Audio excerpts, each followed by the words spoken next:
As you are aware, your content, direct tax और indirect tax, service tax अच्छा खासा portion अपना cover करता है।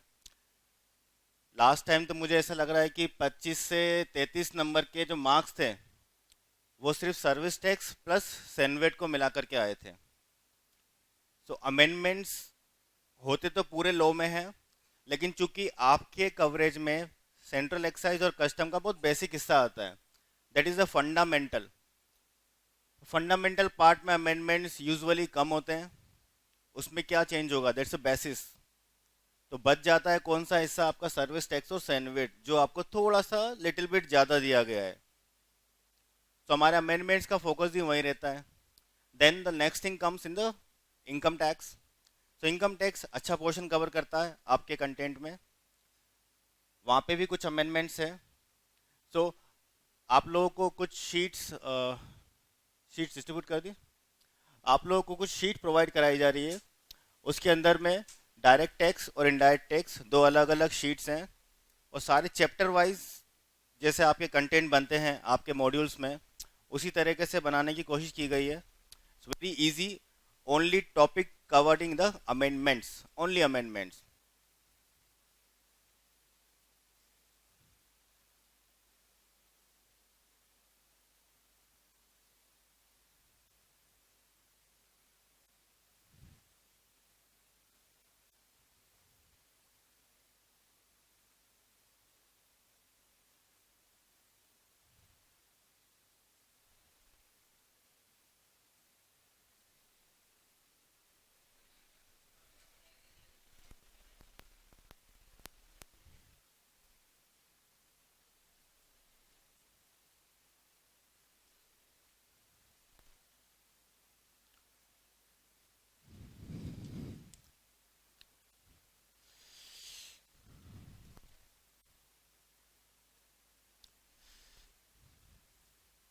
हम लोग स्टार्ट करते हैं इनडायरेक्ट टैक्स से। इनडायरेक्ट टैक्स में सबसे पहले टॉपिक अपन लोगों ने सेंट्रल एक्साइज लिया हुआ है, coming with a lot few amendments.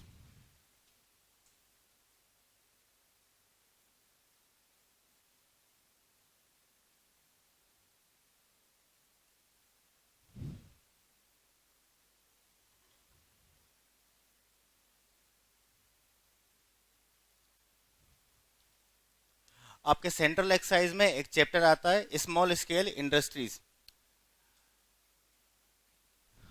Small scale industries means अगर कोई मैन्युफैक्चरर पिछले साल में यानी कि प्रीवियस ईयर में एक्साइजेबल गुड्स का क्लियरेंस 400 लाख तक अगर करता है, तो करंट ईयर में 150 लाख तक उसको एग्जम्पशन मिल जाती है, यानी कि एक्साइज ड्यूटी का पेमेंट उसको नहीं करना पड़ता है।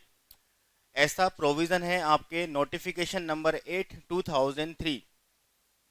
इस नोटिफिकेशन में एक अमेंडमेंट हुआ है, SSI 8/2003।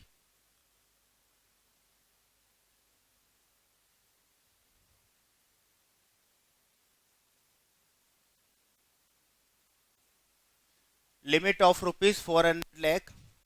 So there is a one amendment. Now apart from this 400, there is a one more limit added, 1500 lakh. ये चेंज नहीं हुआ है, 400 भी है, 400 भी है, लेकिन 500 लाख का एक नया लिमिट ऐड हुआ है, and that is applicable only for jewellery. That means now a manufacturer who is manufacturing jewelry, अगर कोई ज्वेलरी बना रहा है तो उस केस में उसकी लिमिट हम कितनी चेक करेंगे, 1500 लाख। अभी तक उसको भी 400 लाख की ही लिमिट एप्लीकेबल हुआ करती थी, लेकिन अब ज्वेलरी मैन्युफैक्चरर को 1500 लाख तक का एडवांटेज है। अगर आप अदर देन ज्वेलरी कोई आइटम बनाते हो, अगर आप बनाते हो, तो उस केस में आपकी लिमिट, पुरानी लिमिट यानी कि 400 लाख अभी भी एप्लीकेबल रहेगी। So it's question is simple, आपके एग्जाम में क्वेश्चन कैसा आ सकता है, आपको दिया हो सकता है एक person is engaged in manufacturing of jewelry made of gold, has cleared excisable goods of say rupees 1200 lakhs in previous year.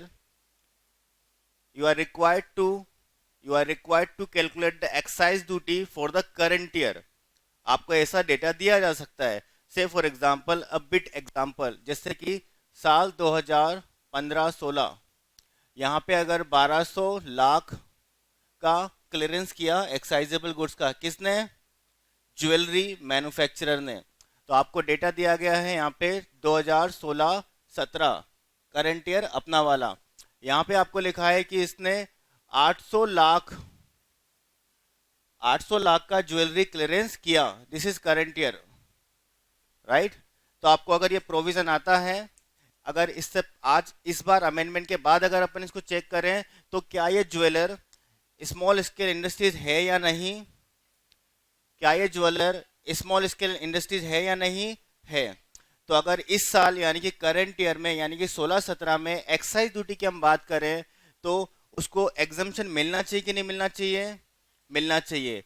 तो अगला क्वेश्चन आता है कि एग्जम्पशन कितना मिलेगा, तो ये तो आपका लिमिट है for the purpose of checking whether it is SSI और not. Now second thing comes with the exemption. Normal exemption limit आपका कितना है, अपन इसको बाइफिकेट कर सकते हैं यहाँ पे, ज्वेलरी एंड अदर्स। तो नॉर्मल लिमिट जो आपको ऑलरेडी पता है दैट इज 150 लाख। अगर ज्वेलरी मैन्युफैक्चरर हो तो ये कितना हो गया है, 1000 lakh. Okay, considering this, is this manufacturer who has cleared the excisable goods of rupees 800 lakh in the current year, क्या इसको एक्साइज ड्यूटी का कोई पेमेंट करना पड़ेगा क्या, no, he is not supposed to pay excise duty payment because he is taking the exemption under notification 8/2003। तो हम exam में क्वेश्चन कैसे कर पाएंगे, we will write here the clearance 800 lakh and then we will write less exemption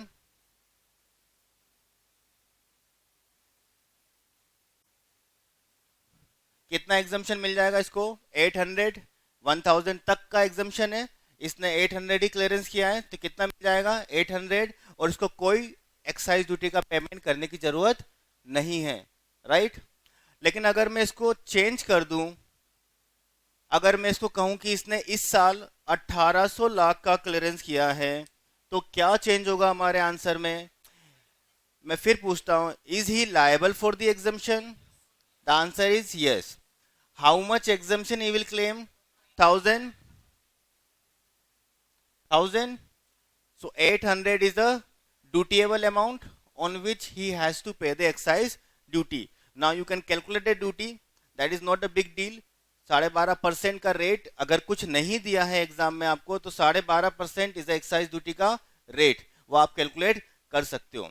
okay, suppose करो यहाँ पे 1600 है और यहाँ पे 800 है, whether he will be eligible for claiming the exemption, no, whether he will be eligible, no, तो exemption मिलेगा नहीं। कितने पे ड्यूटी पे करना पड़ेगा, 800 लाख पे, ठीक है। Now he is 600 but now he is manufacturing shoes, whether he is eligible for claiming the exemption, 1000 का जो आपका लिमिट है 1500 का, that is not applicable for other than jewelry manufacturer, right। So this is the one amendment this time you have, such kind of a question can be made out, okay। second amendment in the indirect tax in the central excise in the SSI with regard to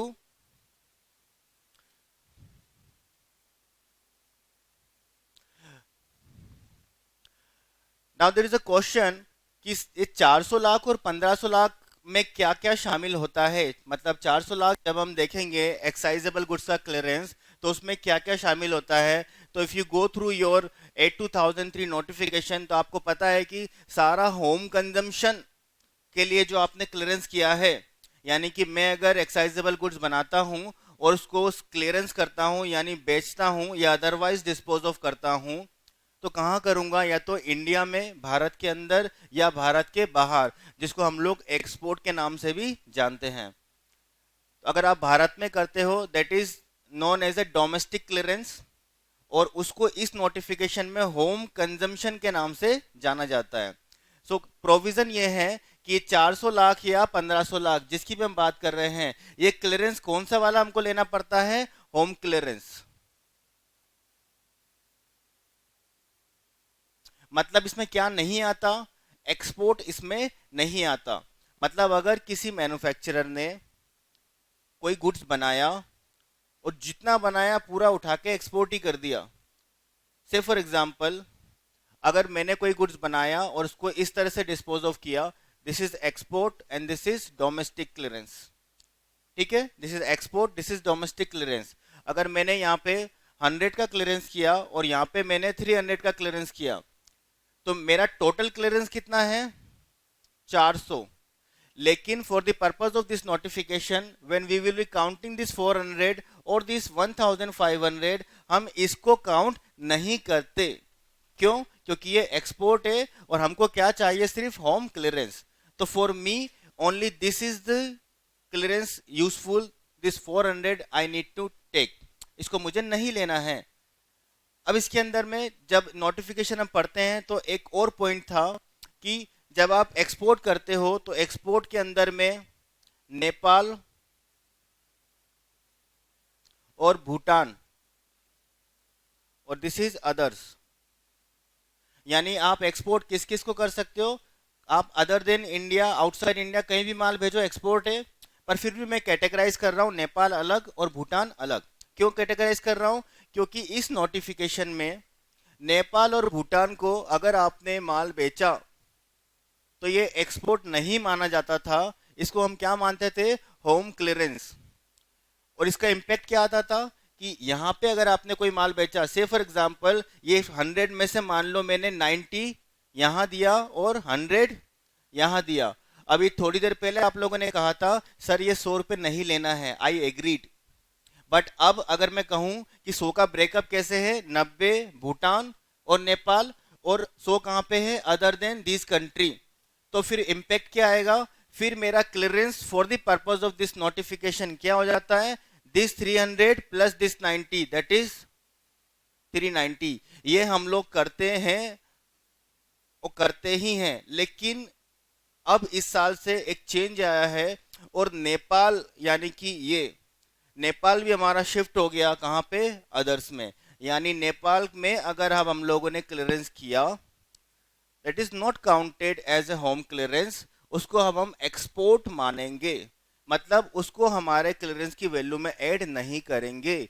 तो छोटा सा question एक बन सकता है, क्या बन सकता है, जैसे मैंने अभी आपको यही क्वेश्चन बताया था, क्या कहा था मैंने, 600 लाख का क्लियरेंस हुआ, तो आपने तुरंत बोल दिया कि no it is not eligible for exemption. अगर आपको इस 600 का ब्रेकअप दे दिया जाए, है ना, कि कहाँ नेपाल में गया था, भूटान कितना गया और अदर देन नेपाल भूटान कितना गया, then you have to actually calculate whether this 600 is 400 और अदरवाइज, आपको कैलकुलेट करना पड़ेगा। अगर आपको यहाँ ब्रेकअप दे दूं मैं 600 का, इसका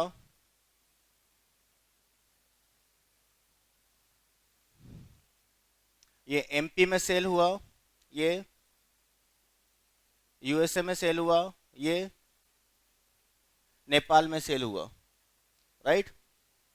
यहाँ पे जो गया है वो आपका 300, यहाँ पे जो गया है वो आपका 200 और यहाँ पे जो गया है वो आपका 100। ओके, तो पहले विदाउट अमेंडमेंट अगर बात करें, विदाउट अमेंडमेंट अगर बात करें, तो आपका जो लिमिट है for the purpose of this notification, उसके लिए अगर अपन काउंटिंग करें तो क्या बोलेंगे हम लोग, इज इट 600, इज इट 300 और it is 400, what is this, it is 400। But now the change of amendment is what, अगर इस अमेंडमेंट को कंसीडर करें तो अब क्या हो जाएगा, ये it is only 300। Got it.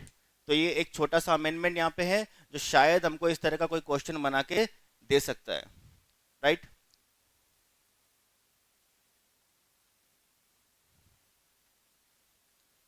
Only Nepal. Bhutan में अगर आप माल बेचोगे तो it is still to be treated as a home consumption, उसको अभी भी हम लोग जोड़ लेंगे, right.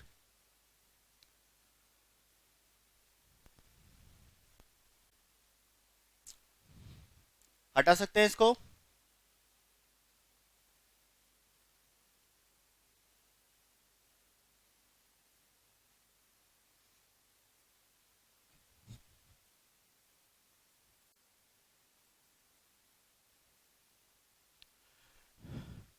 Amendment number 2 in a second chapter, that is your general procedure. General procedure के अंदर में आपको अगर ध्यान हो,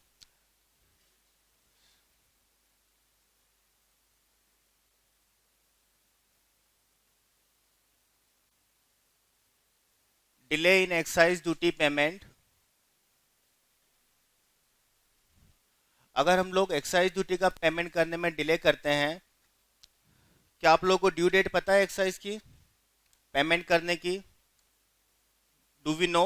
हमको पता है एक्साइज ड्यूटी का पेमेंट कब कर देना चाहिए? तो पहले तो ड्यू डेट पता होना चाहिए ना, तब तो डिले करेंगे, करेक्ट है ना। तो what is the due date? Next month की 5 तारीख। 5 नहीं 6, 5 नहीं 6, इट इज ऑलवेज 6। कभी भी जीवन में कहीं भी लिखो अथवा बोलो तो एक बात ध्यान रखो, क्या? 6। Because electronic payment is a compulsory mode now days, you don't have any option. मेरे पास ऐसा ऑप्शन नहीं कि नहीं मेरी तो आज इच्छा नहीं हो रही, आज तो बैंक भेज दो, नहीं, you have to do by electronic mode only, right.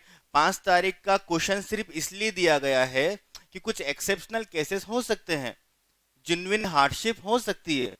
नहीं चल रहा साहब, मेरे यहाँ तो इंटरनेट चलता ही नहीं है, वो नगर निगम वालों ने लाइन खोद दी, क्या करूं मैं, कैसे भरूं मैं? So then in that case you can take permission from the department and then only you will allowed to pay by 5th। तो वो तो एबनॉर्मल का भी एबनॉर्मल एक्सेप्शनल केस हो गया, तो हमको हमेशा क्या बोलना चाहिए? 6। Very good. तो 6 तारीख को अगर पेमेंट कर दिया तो ठीक, लेकिन अगर 6 तारीख को पेमेंट नहीं कर पाए तो हमारा सेंट्रल एक्साइज का रूल्स है, central excise rule, rule number 8, ये आपको बताता है कि आपको क्या करना है। तो ये बताता है आपको इंटरेस्ट का पेमेंट करना है। इस रूल के 2 हिस्से हैं, एक बात करता है इंटरेस्ट की और दूसरा बात करता है पेनल्टी की। So far is the penalty is concern there is no change, there is no change. ये क्रॉस लगा है मतलब ये नहीं कि हट गया पेनल्टी, क्या बताया मैंने? देयर इज नो चेंज, मतलब अमेंडमेंट कुछ भी नहीं है, जो आपको पता है ना, हाँ, तो जो आपको पता है वही सही है, ठीक है। अमेंडमेंट इधर है। What is the amendment? पहले यहाँ पे जो सेंट्रल एक्साइज ड्यूटी का रेट लगता था वो लगता था 18% पर एनम, राइट। बस कुछ भी नहीं है, अब ये कितना हो गया? 15% पर एनम। नो बिग चेंज, सिंपल, ठीक है। सर्विस टैक्स में भी, सर्विस टैक्स में भी ड्यू रेट होती है ना, सर्विस टैक्स में भी ड्यू रेट होती है ना, उसका भी पेमेंट करना पड़ता है। तो वहां पे भी एक ड्यू रेट होती है, वहां पे भी पेमेंट करेंगे और ऑब्वियसली वहां पे भी हम लेट ही पेमेंट करेंगे। तो जब वहां लेट पेमेंट करेंगे तो वहां भी इंटरेस्ट लगेगा और वहां भी चेंज है, वहां भी चेंज है, वो अभी बता देता हूं, वहां पे भी चेंज है, हम देखेंगे हमारे सीक्वेंस के हिसाब से, right. So there is a one change 15% पर एनम।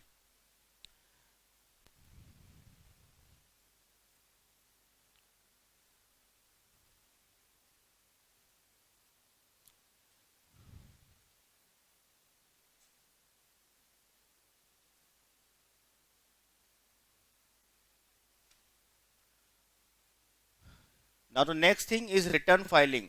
सेंट्रल एक्साइज में रिटर्न फाइल करने का टाइम क्या होता है? कब फाइल करते हैं? हफ्ते के हफ्ते, डेली, 15 दिन, महीने में एक बार, क्वार्टरली, मंथली और क्वार्टरली। ओके, तो मंथली कौन करता है? Other than SSI. तो अदर देन जैसी एसएसआई बोला तो अब मैं ऑलरेडी आपको बता चुका हूं कि ज्वेलर मैन्युफैक्चरर भी अब हमारी इस कैटेगरी में शामिल है। ऐसा नहीं कि ज्वेलर वाला अब शामिल हुआ है, ज्वेलर वाला जमाने से शामिल है, बस फर्क इतना पड़ गया कि पहले वो भी 400 में आता था, अब उसकी लिमिट थोड़ी सी इन्हांस कर दी, और ऐसा कुछ विशेष बदल नहीं गया जीवन में। लेकिन फिर भी आप लोगों को समझाने के हिसाब से मैंने यहाँ पे डाला हुआ है कि उनको भी वो 1500 तक है तो वो बेनिफिट मिलेगा, तो वो पहले भी मिलता था, बस उनको तो बड़ा कप थोड़ा ज्यादा मिलेगा। 1500 400 से बहुत ज्यादा है, इट्स ट्रिपल टाइम, राइट? तो ज्वेलर है तो क्वार्टरली पेमेंट करेगा, ओके। एसएसआई है 400 वाला तो भी क्वार्टरली पेमेंट करेगा, ओके। अब जब क्वार्टरली पेमेंट करते हैं तो रिटर्न भी क्वार्टरली भरते हैं, ओके। तो रिटर्न भरने की जो आपको चीजें पता है उसमें कोई चेंज नहीं है। The only new thing is that यहाँ पे दो नई चीजें आई हैं। एक तो एक्साइज के अंदर में पहले रिटर्न्स रिवाइज नहीं होते थे, मतलब एक बार मैंने जो भर दिया सो भर दिया। अब अगर मुझे बाद में लगता है कि कुछ गलती हो गई तो मैं आगे रह के उसमें कुछ चेंजेस नहीं कर सकता। ये बड़ा एक लेकुना है कह सकते हो आप, क्योंकि ये सिंपल सी बात है, भूल चूक लेनी देनी तो अकाउंटिंग का पहला चैप्टर होता है। सही बात है कि नहीं? गलती तो आदमी करेगा, तो रिवाइज करने का ऑप्शन तो अवेलेबल होना ही चाहिए। तो वो नहीं था अभी तक, लेकिन इस बार इन लोगों ने रिवीजन के ऑप्शन डाल दिए हैं। नंबर एक, सेकेंड अमेंडमेंट हुआ है आपका कि आपको एक एनुअल रिटर्न फाइल करना पड़ेगा। पहले भी एक रिटर्न फाइल करते थे जो एनुअल बेसिस पे ही फाइल होता था, ये थोड़ा सा अलग कर दिया इन लोगों ने। तो हमको क्या समझ में आएगा, दो अमेंडमेंट यहाँ पे रिटर्न्स के अंदर। एक तो एनुअल रिटर्न फाइल करना है, कब करेंगे एनुअल रिटर्न फाइल? साल खत्म करो पहले, और उसके बाद 30 नवंबर, यानी कि दो की बात करते हैं यहाँ पे। एक amendment annual return by 30th November. Second amendment with regard to revision,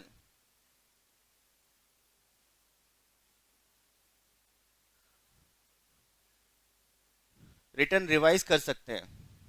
इसको मैं यहां ले लेता हूं, रिवाइज रिटर्न को।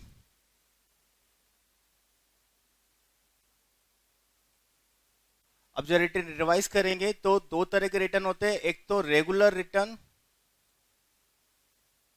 और एक एनुअल रिटर्न, है ना? रेगुलर मतलब जो हम, आपने बोला कि सर मंथली हम रिटर्न फाइल करते हैं नॉन एसएसआई के केस में, ठीक है। एसएसआई के केस में क्वार्टरली फाइल करते हैं, ठीक है। तो वो तो हम करते ही हैं, उसका रिवीजन कैसे होगा? और सेकंड आपका एनुअल रिटर्न जो इस बार आया है उसका रिवीजन कैसे होगा?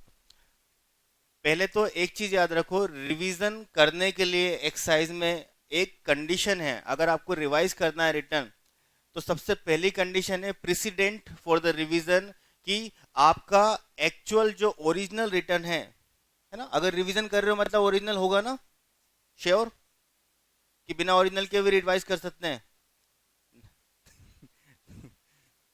बिना ओरिजिनल के एक्चुअली रिवाइज नहीं कर सकते, क्योंकि अगर आप बिना ओरिजिनल के रिवाइज कर रहे हो मतलब वही ओरिजिनल होता है राइट? तो कुछ नहीं करेंगे। ओरिजिनल रिटर्न अगर आपने टाइम पे भरा है, ओरिजिनल रिटर्न टाइम पे भरा है तो आप रिवाइज कर सकते हो, नहीं तो रिवाइज नहीं कर सकते। ये तो कॉमन है दोनों के लिए। अब दोनों की जो डेट्स है उसमें फर्क है खाली।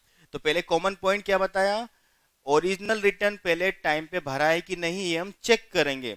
मतलब मुझे क्वेश्चन आएगा एग्जाम में तो क्या दिया होगा, X limited is engaged in the manufacturing of fans, right? They have filed their excise return for a period of February 2016 in the month of April. Later on their accountant find out a mistake and he is willing to revise the return. Please comment. So what should be our comment? The revision is allowed now, right? The revision is allowed now, but the revision is allowed only when the original return is being filed within the due dates. In the given case, as the original return is filed after the due date. क्यों? क्योंकि फरवरी का return कब भरना चाहिए? 10 मार्च।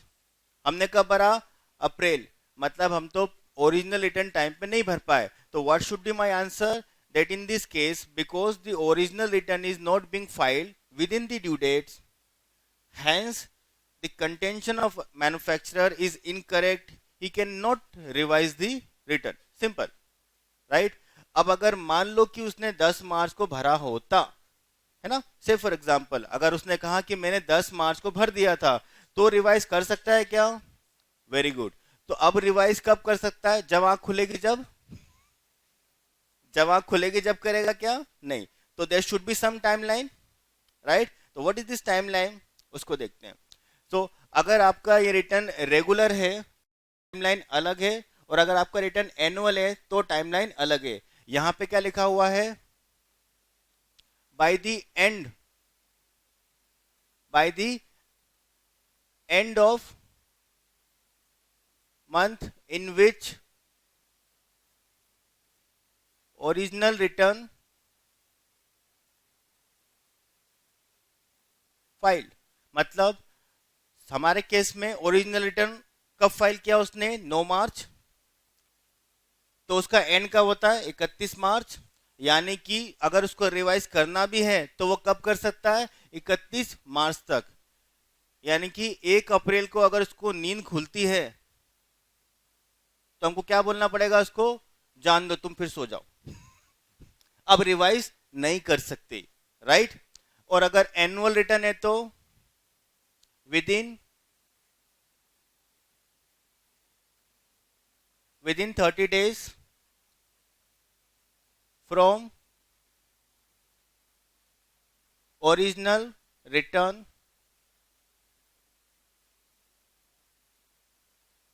Filing date. Annual return कब तक file करना है? What is the due date of annual return? It's 30th November. Suppose I have filed my annual return for the year 2016 and 17. 2016-17 साल का एनुअल रिटर्न मैंने फाइल किया, मान लो कब? मैंने फाइल किया 30 जुलाई 2017। तो मुझे बताओ, क्या मैं इसको रिवाइज कर सकता हूं क्या? क्या मैं इसको रिवाइज कर सकता हूं? यस। कब तक? With in 30 days from 30 July, correct? ऐसा नहीं कि ओपन रखेंगे, जब याद आएगी जब कर देंगे, no, it's a very limited window. तो हम कर सकते हैं सब्जेक्ट टू दीज कंडीशंस। और अगर मेरा ओरिजिनल एनुअल रिटर्न फाइल किया कब? एक 1 अक्टूबर, तो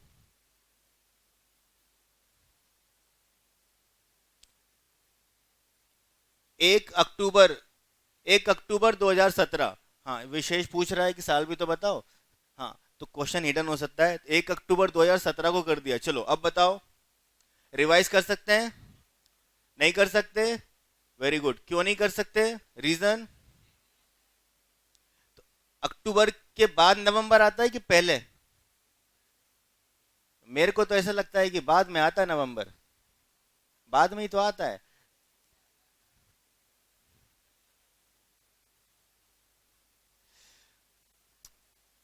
एक बार काउंटिंग करते हैं, ये भी करूं? अच्छा हाँ, इसमें कोई अमेंडमेंट नहीं है, जो कैलेंडर हमारा चलता है वही का वही है। There is no amendment in this, there is no amendment actually, believe me. और उसमें अमेंडमेंट में लोग, हम लोग करते ही नहीं ना, हम लोग देखते, वो तो वो ज्योतिष लोग, पंडित लोग, उन लोग का काम है, अपने को संपट नहीं पड़ता वो सब। अपन तो शुरू होते हैं सुबह और शाम तक चलते रहते काम, दिन तारीख मतलब नहीं। तो जहां तक मेरी जानकारी है, कल तक का स्टेटस अपडेट है, नवंबर अक्टूबर के बाद ही आता है। तो अगर 1 अक्टूबर को फाइल कर दिया तो क्या मैंने टाइम पे फाइल कर दिया है? करेक्ट। तो रिवाइज कर सकता हूं? करेक्ट। कब तक? With in 30 days, right? तो 30 दिन कब खत्म होंगे? एक को छोड़ दो, एक को छोड़ दो, 2 से गिनेंगे, ठीक है? एक को छोड़ के 2 से गिनेंगे, क्योंकि अगर ऐसा क्वेश्चन आ गया तो सिर्फ ऐसा बताने से काम नहीं चलेगा, 30 दिन में कर देंगे, तो वो बोलेगा 30 दिन गिन के तो बता, है ना? तो एक को छोड़ दो, बाकी के दिन गिनेंगे, समझ गए? तो हाउ कैन वी काउंट? 31 अक्टूबर तक आप भर सकते हो। और अगर 1 दिसंबर को भरा तो? Very good. अब कर लोगे ना रिवाइज? जैसे यहाँ पे रिटर्न हमने फाइल किया, जैसे यहाँ पे रिटर्न रिवाइज किया, सेम सर्विस टैक्स में भी करेंगे। मैं आपको बार बार मतलब ये बताते जा रहा हूँ कि आप लोग प्रिपेयर्ड रहो, है ना। आपको चीजें लिंक करते आनी चाहिए। जब मैं सर्विस टैक्स पढ़ाऊंगा फिर अगेन बताऊंगा ये बात। तो जैसे यहाँ पे बताया मैंने कि यहाँ चेंज है वहां भी चेंज है, यहाँ चेंज हुआ वहां भी चेंज है। बट ऑब्वियस सी बात है, यहाँ कुछ अलग है और वहां थोड़ा अलग है। बस वो थोड़े अलग में हमारा काम निपट जाता है। क्योंकि जब हम दोनों पढ़ के वहां बैठे होंगे, कहाँ पे, एग्जाम हॉल में, गर्मी के दिन, पसीना निकल रहा है, फिर क्या होगा, इधर का उधर, उधर का इधर। तो इधर उधर नहीं करना है, ध्यान रखना है। मैं आपको ध्यान दिलाऊंगा कैसे हम अलग कर सकते हैं। फिलहाल तो ये प्रोविजन खत्म।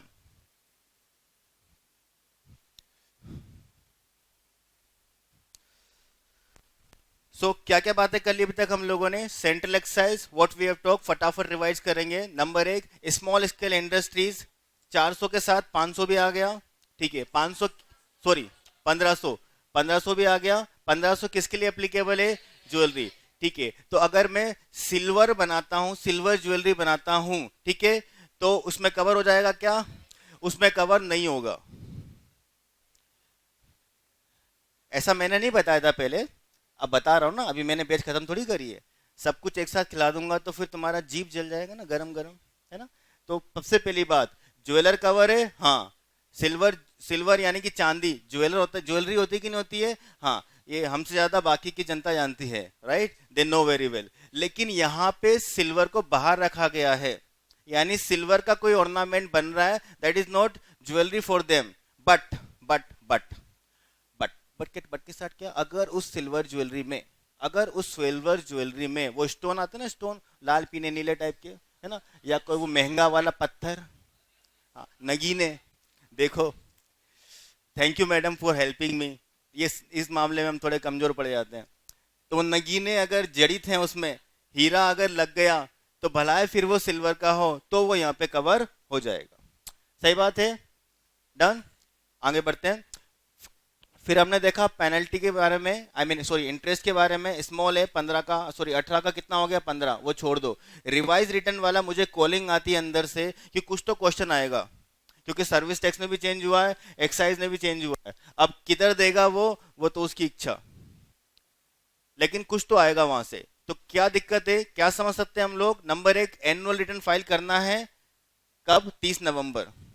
ठीक है, यहां भी है वहां भी है, सेम तारीख है। ये आपकी किस्मत बहुत अच्छी है, वहां भी 30 ही तारीख है, that is good thing for you. Revise करना है क्या, हाँ। रिवाइज कब कर सकते हैं, जब ओरिजिनल रिटर्न टाइम पे भरा हो। ये यहां भी ऐसा ही है और वहां भी ऐसा ही है। अगेन आपकी किस्मत अच्छी, लेकिन बस वहां पे थोड़े से चेंज के साथ है, वो हम उस समय बात करेंगे, राइट। बहुत छोटा सा चेंज है, आप समझ जाओगे। अगर रिवाइज करना है तो टाइमलाइन एनुअल की अलग है और रेगुलर की अलग है। Got it. आगे बढ़ते हैं, नेक्स्ट टॉपिक हमारा,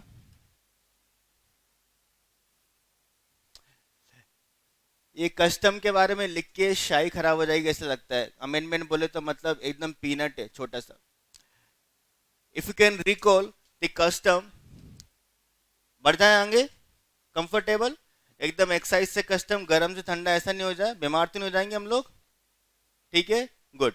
सो सेंट्रल एक्साइज खत्म हो गया, देखो कितना छोटा सा चैप्टर था। अब बात करते हैं कस्टम की। कस्टम के अंदर में डू यू नो कस्टम किस इवेंट पे लगता है, आपको पता है क्या, खरीदने और बेचने पे। तो अच्छा, बाहर से खरीदने और बाहर बेचने में। इज दिस स्टेटमेंट करेक्ट, तो करेक्ट करो। तो वही तो बोला, आउटसाइड इंडिया बेचने पे और आउटसाइड इंडिया से खरीदने पे। तो ये सही है क्या statement, is this statement correct, या इसको थोड़ा मॉडिफाई किया जा सकता है। थोड़ा मॉडिफाई करना है, कैसे, नहीं वो तो भारत बोल दिया ना मैंने। हाँ, वो तो भारत का डेफिनेशन है। मैं तो बोल रहा हूं भारत के बाहर बेचा या भारत के बाहर से खरीदा, तो इस पे कस्टम ड्यूटी लगती है, ऐसे ही है क्या।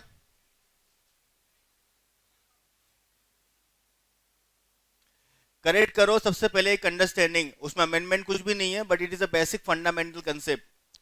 खरीदना और बेचना is not necessary, the important is that something should come outside India and something should go to outside India. Bharat के बाहर कुछ जाना चाहिए, भारत के बाहर से कुछ भारत के अंदर आना चाहिए। वो खरीद के लाए कि बिना खरीद के लाए, उससे फर्क नहीं पड़ता। तो इवेंट इज नॉट सेल और purchase, the event is coming into India and going outside India, right? Anyway, that is not the purpose of this amendment. Amendment कहाँ हुआ है? अगर आपको ध्यान करो तो बिल ऑफ एंट्री भरते हो आप लोग, मतलब पढ़ा है आप लोगों ने, भरा तो कभी होगा नहीं, राइट? तो बिल ऑफ एंट्री फाइल करनी पड़ती है। कौन फाइल करता है बिल ऑफ एंट्री? शिप का captain, person in charge. Very good. Bill of entry person in charge file करता है क्या? आपके एग्जाम मेरे को लगता है मई में। आज तारीख कितनी है? 26 मार्च, मतलब खत्म मार्च, ये आ गया अप्रैल जी, 4 दिन में। और आप लोग अभी इस बात का जवाब नहीं दे पा रहे, व्हाट इज दिस? मेरी कंप्लेन तो उन बच्चों से ज्यादा है, उन बच्चों से ज्यादा है जो मेरी बैच में रेगुलरली पढ़ रहे हैं। तो मुझे समझ में नहीं आ रहा कि आप लोग क्या कर रहे हो। Custom is such a subject, मतलब खोलो नहीं किताब भी खत्म हो जाता है, और उसमें तुम ये नहीं बता पा रहे कि बिल ऑफ एंट्री कौन फाइल करता है? Person in charge. डैम इट, तुमको लगता है एक मौका और चाहिए, चाहिए क्या? The importer is filing the bill of entry, not the person in charge. Person in charge का काम होता है जहाज को लाए, लगाए और अनलोड करा दे, खत्म। मतलब सारे काम उसी से करवाओगे क्या? तो इंपोर्टर क्या करेगा, right? The importer will file a bill of entry. Now how many kind of bill of entry is filed? Two types, एक तो होम कंजम्पशन और दूसरी वेयर हाउसिंग। Very good. तो अगर मान लो कि मैंने वेयर हाउसिंग की बिल ऑफ एंट्री फाइल करी, तो वेयर हाउसिंग की बिल ऑफ एंट्री के साथ एक और चीज फाइल करनी पड़ती है, that is bond. Bond file करना पड़ता है। बॉन्ड जो फाइल करते थे वो पिछले अटेम्प्ट तक आपके डबल ड्यूटी का बॉन्ड होता था। यानी कि अगर मैंने बिल ऑफ एंट्री फाइल करी, कौन सी वाली? वेयर हाउसिंग, तो यहां पे मुझे एक बॉन्ड फाइल करना पड़ता था, bond that is equal to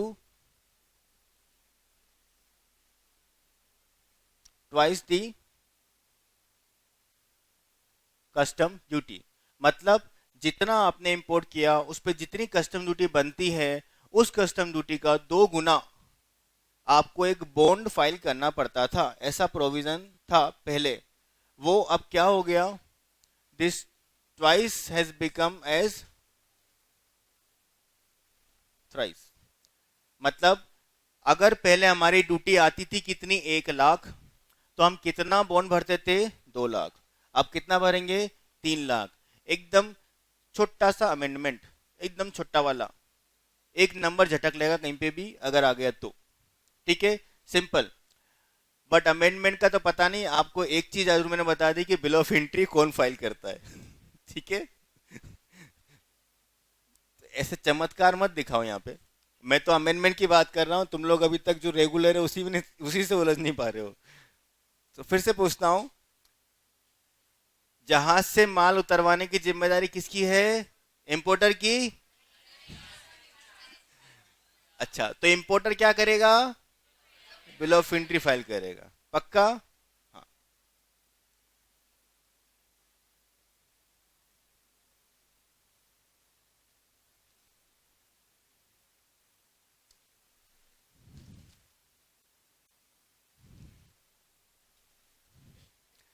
central sale tax, CST, कभी जीवन में भी नहीं सोचा था मैंने कि इसमें अमेंडमेंट होगा, पर हो गया। So more of a theoretical nature. I don't think that it will be any having any impact, so much impact in your exam. क्योंकि सीएसटी का जो क्वेश्चन आपको आता है वो आता है 4 नंबर का, और एकदम सेट पैटर्न है, वही थर्ड क्लास पैटर्न। 4 चीजें खरीदी, कॉस्ट ऑफ प्रोडक्शन निकालो, काम खत्म। इसको सीएसटी में बेचा कि नहीं बेचा वो निकालो, खत्म। अच्छा, पूछूं क्या कुछ question? What is the taxable event in case of CST? Basic question. Sale. Very good. Very good, perfect. तो मतलब झाड़ पड़ी, उसका थोड़ा असर पड़ा, दिमाग पे थोड़ा जोर आया। Very good. तो sale of good is a taxable event, and sale of goods from one state to another state, then it is a interstate, then it is a CST. So sale of goods within state का क्या होगा? Very good. सो CST के अंदर में एक state से दूसरे state में अगर आप माल बेचते हो, मतलब during the course of sale अगर आपका माल सेल की वजह से, बिक्री की वजह से आपके गुड्स का मूवमेंट एक स्टेट से दूसरे स्टेट के लिए होता है, तो हम उसको क्या बोलते हैं? CST sale. और उस पर लगता है सेंट्रल सेल टैक्स, राइट। तो यहाँ पे ये बहुत जरूरी है, बहुत इंपॉर्टेंट है ये जानना और समझना कि क्या क्या मतलब होता है एक्चुअली एक स्टेट से दूसरे स्टेट में माल जाने का। तो I am not going into so much of detail because we are talking about only amendments. तो अमेंडमेंट क्या हुआ है उसकी बात करते हैं। चूंकि आप लोगों को पता है बिजनेस डे बाय डे बहुत कॉम्प्लेक्स होता जा रहा है, there is a complexity of business day by day. तो transportation is a concern for every business entity. Why? Because पहले क्या होता था, इंदौर का व्यापारी इंदौर की किसी व्यापारी के साथ धंधा करता रहता था, तो transportation was not a problem. सुबह अपनी गाड़ी गए, स्कूटर गए दुकान पे, डाल दे सामान, लेके अपनी दुकान पे लिया, जो हो गया ट्रांसपोर्टेशन। ज्यादा हुआ तो अरे मुन्ना आ रहा ना दुकान पे, आते में एक काम करना, शर्मा जी के यहाँ से सामान उठा कर ले आना, जो हो गया ट्रांसपोर्टेशन। लेकिन अब क्या हो गया? अब ऐसा नहीं होता, अब हमने बिजनेस बढ़ा दिया है। अब तो इंदौर में बैठा व्यापारी उड़ीसा से सामान मंगाता है, तो अब स्कूटर पे लाना थोड़ा मुश्किल है है ना। मुन्ना से अब ना हो पाएगा, तो मुन्ना तो नहीं कर पाएगा, तो कौन करेगा? तो वहां से गाड़ियां आएंगी, ट्रक आएंगे, रेल आएगी, जहाज आएगा, बहुत सारे मीन्स अवेलेबल है, बट वो भी पुराने हो गए। और अच्छा क्या तरीका है? और अच्छा तरीका है, तो एक सिस्टम आजकल चल रहा है, दैट इज अ पाइपलाइन।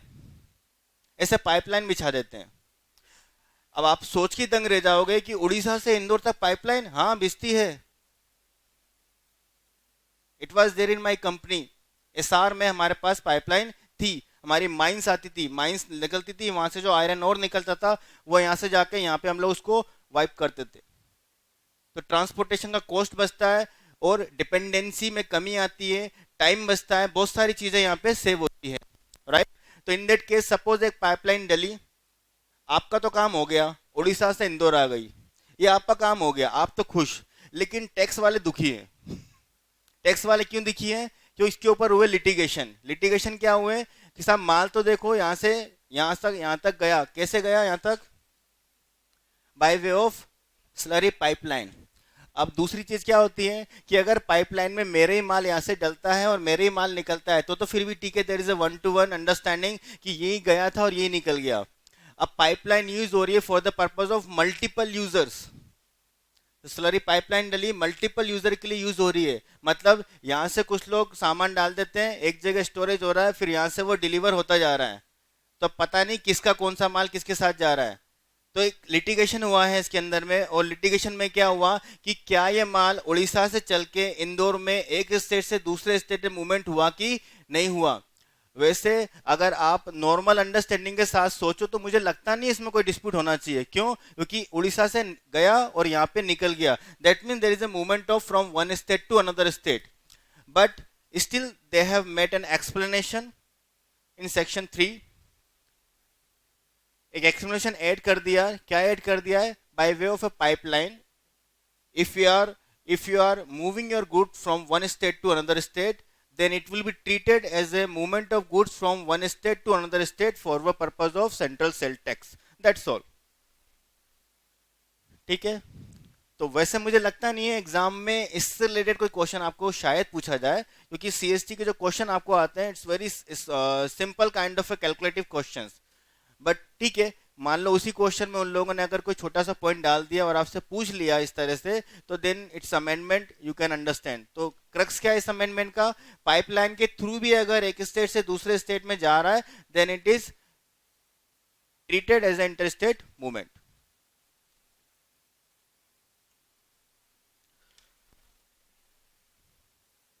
बस सीएसटी इतना ही। कितना अच्छे अच्छे चैप्टर है ना, कितना मजा आ रहा होगा आज आप लोगों को। थोड़ी देर के अंदर हमने 3 चैप्टर खत्म कर दिए। क्या बात, कितने घंटे हुए अभी? ओहो, ठीक से 1 घंटा भी नहीं हुआ अभी तो 3 चैप्टर खत्म। आया सैनवेट, अगला खिलाड़ी, हेवी वेट चैंपियन, 8 नंबर की जुगाड़, 8 नंबर देगा ये आपको chapter.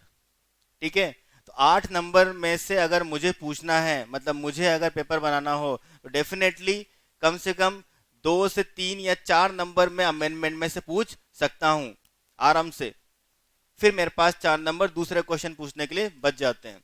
So this is now getting our attraction, थोड़ा इंपॉर्टेंट है हमारे लिए। So what are the amendments? Your amendment number 1, the definition part, Senvet create rules, capital goods का डेफिनेशन। वैसे तो आपने पढ़ा है क्या सेनवेट? पढ़ा है सेनवेट? Very good. सेनवेट के अंदर में जो ड्यूटी का क्रेडिट मिलता है, कौन कौन सी ड्यूटी का क्रेडिट मिलता है? एक्साइज ड्यूटी का, कस्टम ड्यूटी का नहीं, और सर्विस टैक्स का, और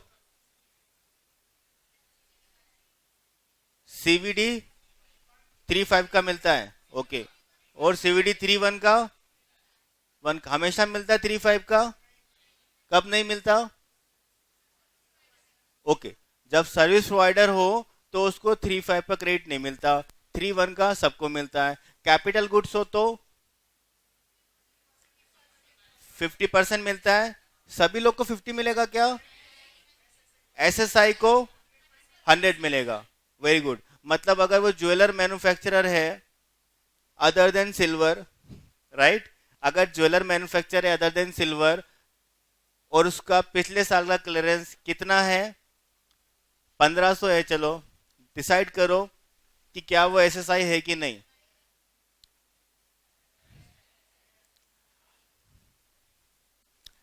अब ये तो वैसा वाला मुद्दा हो गया कि 400 और 1500 तो याद कर लिया, लेकिन अटक गए कहां पे? 1500 पे गाड़ी अटक गई। अरे सर, एक इधर कर देते तो जीवन आसान हो जाता हमारा। नहीं, जैसा तुमको पता है कि ये मुश्किल है, वैसी इंस्टीट्यूट ऑफ चार्टर्ड अकाउंटेंट को भी पता है कि ये दुख की घड़ी होती है बच्चों के लिए। तो 1500 ही डाल दिया एकदम गिन के। तो बताओ एसएसआई है कि नहीं? एसएसआई है। अप टू 1500 और अप टू 400, मतलब 400 तक या 1500 तक आप एलिजिबल हो। तो एसएसआई, हाँ, एक्सक्लूडिंग सिल्वर नहीं, एक्सक्लूडिंग सिल्वर है तो 1500 है। सिल्वर सिर्फ होता तो 400 होती, सिल्वर सिर्फ होता तो 400 में जाता। तो मैं एसएसआई हूं, ओके। अब मैंने मान लो कोई कैपिटल गुड्स इंपोर्ट किया, कर लूं इंपोर्ट? अगर मैं एसएसआई हूं और मैंने कैपिटल गुड्स इंपोर्ट किया बाहर से, तो कौन कौन सी ड्यूटी लगेगी? आप लोग सब बुद्धिमान लोग जल्दी बताओ। एक तो कस्टम ड्यूटी लगेगी। Very good. कस्टम ड्यूटी में कौन कौन सी ड्यूटी लगेगी? बेसिक कस्टम ड्यूटी, यानी कि बीसीडी लिख देते हैं। फिर क्या लगेगा? सीवीडी, सीवीडी 3.1 और 3.5 दोनों का क्रेडिट मिलता है। इसका क्रेडिट मिलता है क्या? बाहर करो। इसका मिलता है क्या? ठीक है, इसका मिलता है क्या?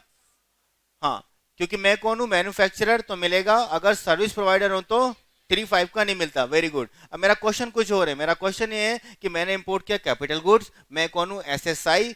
तो मुझे सेनवेट कितना मिलेगा? अगर इसका पेमेंट मैंने किया है 100 और इसका पेमेंट मैंने किया है 50, तो कितना क्रेडिट मुझे मिलेगा? कितना क्रेडिट मिलेगा? आवाजें धीरी होने का मतलब पता है क्या होता है? क्वेश्चन रिपीट मारूं? क्वेश्चन रिपीट मारूं? मैं कौन हूं? मैन्युफैक्चरर। मैं कौन हूं? Jewellery manufacturer. कितना मैंने लास्ट ईयर मैन्युफैक्चर किया था? 1500। तो कौन हूं मैं? एसएसआई। Very good. अगर मैं एसएसआई हूं, अगर मैं मैन्युफैक्चरर हूं और अगर मैं कैपिटल गुड्स इंपोर्ट करता हूं, तो ड्यूटी तो मैंने ये सारी पे कर दी। अब बात चल रही है कि सेनवेट क्रेडिट किसका मिलेगा और कितना मिलेगा? 150 पूरा मिलेगा। Very good. ये पूरा की पूरा 150 मेरे लिए एलिजिबल है, क्यों? क्योंकि मैं कौन हूं? एसएसआई। लेकिन अगर 1500 की जगह कितने आते? 1501, तो मामला बिगड़ जाता। तो फिर मैं एसएसआई हूं क्या? नहीं। तो मुझे सैनवेट कितना मिलेगा? इसका हो जाएगा 50%, इसका हो जाएगा कुछ नहीं, ये तो पूरा के पूरा मिलेगा। इसका 50% नहीं करते, 3 1 का 50%, इसका ऐसे के ऐसे ही कितना क्रेडिट हो गया? 100। तो इसका मतलब अगर मैं नॉन एसएसआई हूं, तो इसका मतलब अगर मैं नॉन एसएसआई हूं, तो क्या मुझे इस 50 का नुकसान हो गया क्या? क्या नुकसान हो गया क्या? नुकसान नहीं है। अरे सर कम मिला है, नहीं फिर भी नुकसान नहीं है। क्यों? अगले साल बाकी का बचा हुआ 50 में क्लेम कर सकता हूं। पक्की बात। तो ये 50% का जो कानून है वो लगता है किसके ऊपर? कैपिटल गुड्स के ऊपर। इंपोर्ट का मैंने स्पेशली एग्जांपल लिया, किस लिए? ताकि ये एक छोटी सी चीज फिर से रिवाइज करा दूं, क्योंकि यहाँ पे हमेशा एक उलझन बनी रहती है, राइट। अब अगर मान लो कि मैं मैन्युफैक्चरर नहीं हूं, कौन हूं? Service provider. कौन हूं मैं? तो मैं इंपोर्ट नहीं करूंगा क्या? ऐसा तो नहीं लगता किसी को? सर्विस प्रोवाइडर है, क्या करेगा इंपोर्ट करके? चुपचाप यही काम करना। क्या चाहिए तेरे को? कंप्यूटर, ये मिल जाएगा। जा रहा है? क्या लगता है सर्विस प्रोवाइडर को? नहीं, ऐसा नहीं है। सर्विस प्रोवाइडर अलग अलग कैटेगरी के हो सकते हैं ना। जैसे मैं क्या काम करता हूँ? मैं रोड बनाता हूँ, रोड कंस्ट्रक्शन का मेरा काम है। तो मुझे जरूरत पड़ेगी किसकी? बिग बिग मशीनरीज की। जैसे मुझे जेसीबी मशीन खरीदनी है ना। कोई मुझे हैवी इक्विपमेंट खरीदना है, क्रेन खरीदनी है, जरूरत पड़ेगी ना। तो वो सब अगर मैं खरीद रहा हूँ तो मेरे लिए कैपिटल गुड्स है। हाँ, अगर वो कैपिटल गुड्स है तो जब उसी क्रेडिट लेने की बात करेंगे तो ड्यूटी तो ऐसे ही पे करूंगा, इतनी पे करूंगा, और फिर क्रेडिट कितना मिलेगा? अगर मैं सर्विस प्रोवाइडर हूं तो मुझे कितना क्रेडिट मिलेगा? ड्यूटी पे करी मैंने 100 और 50, जल्दी बताओ इसका कितना मिलेगा? इसका कितना मिलेगा? 50। कैपिटल गुड्स, जागो, सकार जाली, 100 का 50। अब मैं कौन हूं? Service provider. सर्विस प्रोवाइडर हूं मतलब उसमें स्मॉल स्केल इंडस्ट्रीज का कोई रोल नहीं है, करेक्ट ना। I must be a manufacturer, and then 400, then 1500। Who am I? Service provider. तो मेरे लिए तो 400 और 1500 का सब मिथ्या है मेरे लिए, राइट। तो यहाँ पे मेरे को तो मिलेगा आधा, और ये पूरा मिल जाएगा क्या? ये बिल्कुल भी नहीं मिलेगा। क्यों? क्योंकि 3 5 सर्विस प्रोवाइडर को नहीं मिलता, राइट। अब ये इतने झगड़े हैं कैपिटल गुड्स और इन सब को लेकर के। Now let us understand what is the amendment this year, right. Amendment क्या है? सबसे पहले तो कैपिटल का डेफिनेशन में अमेंडमेंट हुआ है। अब से पहले एक डेफिनेशन हुआ करती थी, उसमें लिखा हुआ है कैपिटल गुड मींस, फिर कुछ आइटम के नाम लिखे गए हैं, जैसे pollution control equipment, plant and machinery, cables, wires, refractories, moulds, dies, jigs and spare parts of all these things. और फिर लास्ट में एक छोटी सी लाइन लिखते थे, पता है क्या? Used in factory. बस वो यूज्ड इन फैक्ट्री लिख के तो इन्होंने कल्याणी कर दिया। मतलब कुछ भी आपने जो खरीदा, जो लाया, मशीन, कहाँ यूज करो? फैक्ट्री में। This was the condition president in the definition of capital goods. और फिर उसके बाद आगे क्या लिखा था उन लोगों ने? Office equipment, office equipment used in factory is not eligible as capital goods. मतलब कुछ इस तरह का केस बनता था। Suppose there is a factory, there is a factory, and suppose this is an office area, right? This is factory and this is the office area. Office होगा ना सब जगह, क्या मशीन ही चलाओगे? कहीं पे तो व्हाइट कॉलर पीपल बैठेंगे ना, आपके और मेरे जैसे लोग, जो लाल पीले करेंगे कागज, कितना बनाया तूने, कितना बेचा तूने, कितना टैक्स लगाएंगे, कितना प्रॉफिट आएगा, है ना, वो सब करेंगे ना यहाँ बैठ के। तो फैक्ट्री का एरिया तो एक्चुअली ये है सारा। यहाँ पे जो भी मशीन इक्विपमेंट लग रहे हैं वो सब क्या है? Capital goods. इससे पहले, अमेंडमेंट से पहले, यहाँ पे अगर कोई इक्विपमेंट लगता था, यूज होता था, जैसे यहाँ पे इक्विपमेंट्स कई सारे लगते हैं, so many equipments in the office, air conditioning system लग रहा है आपका, राइट, कंप्यूटर्स लग रहे हैं आपके, राइट, आपकी वायर्स लगती है, केबल लगती है, बहुत सारी चीज़ें लगती हैं इस ऑफिस के अंदर में। तो वो सब उसके ऊपर कैपिटल गुड्स उसको नहीं मानते थे अभी तक।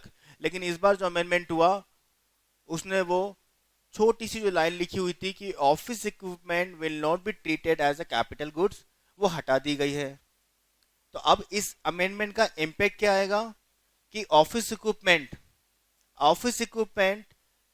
which are in the premises of a factory, which is in the premises of a factory, is now eligible as a capital goods. It's a fantastic and welcome move.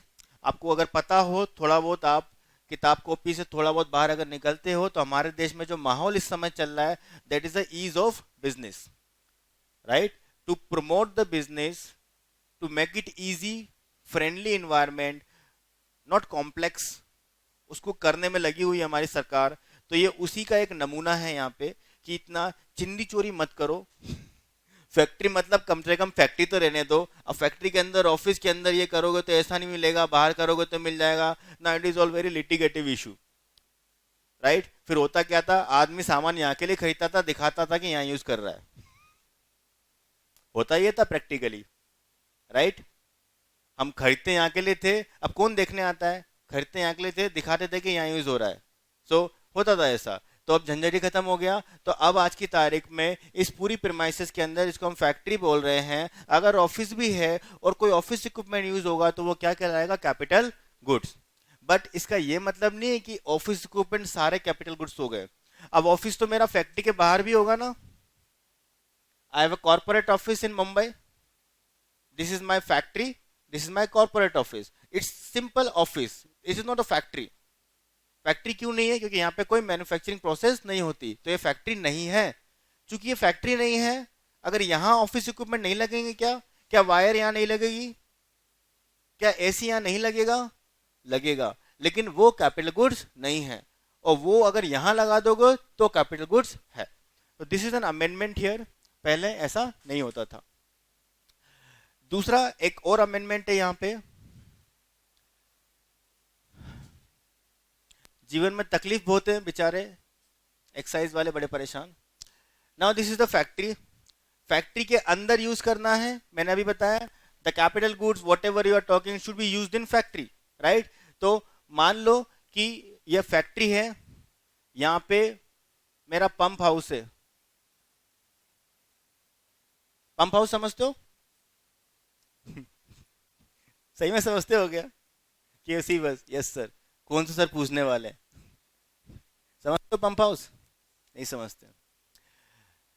एक लगभग इतना ही बड़ा एरिया समझ लो, बड़ी बड़ी मोटर लगी हुई है पानी की, और फिर बहुत मोटे मोटे पाइप लगे हुए हैं, इलेक्ट्रिसिटी का अच्छा खासा एक कनेक्शन लगा हुआ है। क्या होता है इससे, इससे हमारा जो पानी है वो हम खींचते हैं, लेते हैं, और फिर वो सप्लाई होता है फैक्ट्री के अंदर जहां जहां पानी की जरूरत पड़ती है, राइट। तो वाटर पंप जो ये हाउस है मेरा, पंप हाउस, इसका काम क्या होता है, पानी इंश्योर करना कि मेरी फैक्ट्री में जहां जहां जरूरत है पानी मिलता रहे, सिंपल। लेकिन ये पंप हाउस तो पानी फैक्ट्री में है उसको इधर उधर पहुंचा सकता है, ये इसका काम है, लेकिन पानी बना थोड़ी सकता है। इसका काम क्या है कि पानी है, अब उसको यहां से यहां पहुंचाना है, इस कोने में पहुंचाना है। यहाँ पे आपको बहुत छोटा दिख रहा है, 1 स्क्वायर फीट, लेकिन एक्चुअल में फैक्ट्री का एरिया बहुत बड़ा होता है ना। जो मैंने फैक्ट्री देखी है उसमें से 10 किलोमीटर का एरिया था मेरी फैक्ट्री का। इतनी बड़ी बड़ी फैक्ट्रियां होती हैं, तो वहां पे पानी को पहुंचाना बिल्कुल सेट प्रेशर के साथ, इट्स अ टास्क। तो उसके लिए मैंने पंप हाउस तो लगा दिया। तो इसके अंदर क्या मैंने पाइप, पंप, मोटर लगाई होगी, क्या कैपिटल गुड्स से, वो सब कैपिटल गुड्स से, ठीक है। अब वो उन पाइप में से एक पाइप मैंने कुछ इस तरह से यूज किया, क्यों, क्योंकि पानी यहां पे है ना। पानी का सोर्स कहाँ है, बाहर, मेरी फैक्ट्री में नदी थोड़ी बहेगी, वो तो बाहर ही बहेगी ना। तो बाहर बह रही है, यहां से पानी अंदर ले आना है, कैसे ले जाएंगे, पाइप से। अब ये पाइप मैंने लगाया बाहर, तो अब ये वाले पाइप पे क्वेश्चन है कि ये कैपिटल गुड्स है कि नहीं। सो अभी तक एक डिस्प्यूट खड़ा होता था कि this pipe is not used in factory, उसका मैक्सिमम हिस्सा कहाँ होता था, ट्री के बाहर। तो ये कंसर्न था कि ये कैपिटल गुड्स है या नहीं, but this year they have made an amendment, and amendment says very clearly, if a pipe is used for water and that water is consumed captively in the factory, then this pipe is a capital goods. It will be treated as it is used in factory. So this is an amendment here. ठीक है, condition क्या है, factory में use होना चाहिए. चूंकि इस case में मुझे समझ में आ रहा है कि फैक्ट्री के बाहर ये के अंदर है, we are indeterminable in position, तो लॉ ने क्लियर कर दिया. क्योंकि इससे पहले लिटिगेशंस होते आए हैं, तो हर बार कोर्ट में जाते थे तो हार जाते थे. कोर्ट भी यही बोलती थी कि नहीं, आप तो इसको मानो कि फैक्ट्री में यूज हो रहा है. तो फिर फाइनली अभी कोर्ट ने, सॉरी, लॉ में इसको चेंज कर दिया और लिटिगेशन खत्म. Now it is a part of law, तो it is a capital goods. अगर वाटर का कुछ कंजम्पशन कैप्टिव हो रहा है यानी कि फैक्ट्री में, और कुछ हो रहा है फैक्ट्री के बाहर, तो क्या करेंगे. तो मुद्दा यह है कि कैपिटल गुड्स तो यह है. अब इस कैपिटल गुड्स पे जब सैनवेट लेने की बात आएगी, अल्टीमेटली ये झगड़ा क्यों कर रहे हैं, सैनवेट के लिए. तो सैनवेट जब हम लेंगे उसको हमको प्रोपोर्शनेट करना पड़ेगा. तो the quantum which you are using outside for the purpose of other than captive consumption आपको अलग करना पड़ेगा. अब now it is again difficulty, how will you do it, then it is again a problem. So better उसको captive consumption है तो captive consumption ही use करो, बट हाँ अगर है तो प्रोपोर्शनेट करना पड़ेगा. It is to be done. Next आपका अमेंडमेंट इसके अंदर में है, अभी हम लोगों ने जो 1500 लेकर डिस्कस किया, इसके अकॉर्डिंगली सारे अमेंडमेंट हर जगह पे हुए हैं. जहां जहां एसएसआई की बात आएगी, जैसे मैंने अभी आपको बताया कि मैं एसएसआई हूं, तो मेरे को 50% की जगह 100% का पूरा सैनवेट क्रेडिट मिलता है कैपिटल गुड्स के केस में, राइट. तो मैंने तो ऑलरेडी आपको एग्जांपल लेके सिखा दिया कि अगर मैं ज्वेलरी मैन्युफैक्चरर हूं 1500 लाख वाला, तो मेरे को भी अब पूरा 100% सैनवेट क्रेडिट कैपिटल गुड्स का मिल जाएगा, राइट. तो same amendment is there. Then there is another welcome amendment in case of capital goods. एक झगड़ा है, अगर कैपिटल गुड्स है तो 50% अभी लो, बाकी का अगले साल. ये अभी हम लोगों ने सीखा यहाँ पे. अब होता क्या था कि छोटे छोटे आइटम आते हैं, वो है तो कैपिटल गुड्स. जैसे फॉर एग्जांपल अगर मैंने ये स्विच बोर्ड लाया, स्विच बोर्ड लगाया ना यहाँ पे, अब मजे की बात ये है कि ये भी कैपिटल गुड्स की डेफिनेशन में कवर है. कितना छोटा आइटम है वो, कितने का आएगा, 100 रुपए का. ड्यूटी कितनी शामिल होगी उसमें, 12 रुपए. अब ये बोल रहे हैं कि 12 का 6 रुपए आप अभी लो, ऐसे बोल रहे हैं ना आधा, और 6 रुपए जो बच गए वो कब लो, अगले साल. और उसकी भी एक कंडीशन है कि ये जो स्विच बोर्ड है ना, ये अगले साल भी आपके पास होना चाहिए. व्हाट रवि शेयर दिस, मतलब आप लोग तो हंसोगे इसके ऊपर, but yes it is the law. But because they are not talking about switchboard, what they are talking about capital goods, तो उनके हिसाब से कैपिटल गुड्स तो बड़े बड़े, लेकिन जो डेफिनेशन बनाई उसके अंदर में छोटे छोटे भी आ गए ना. तो आ गए तो क्या करे, अब मरता क्या ना करता. अगर मैं मैन्युफैक्चरर हूं, एक लॉ अबाइडिंग सिटीजन हूं, कानून मानने वाला व्यक्ति हूं, तो मैं क्या करूंगा, मैं एक आदमी रखूंगा इस काम के लिए कि बेटा 6 रुपए का हिसाब रख. और वो आदमी कौन होगा, हमारे जैसा चार्टर्ड अकाउंटेंट. तो एक तो वो आदमी सोच रहा होगा कि मेरी औकात क्या बना दी इन लोगों ने.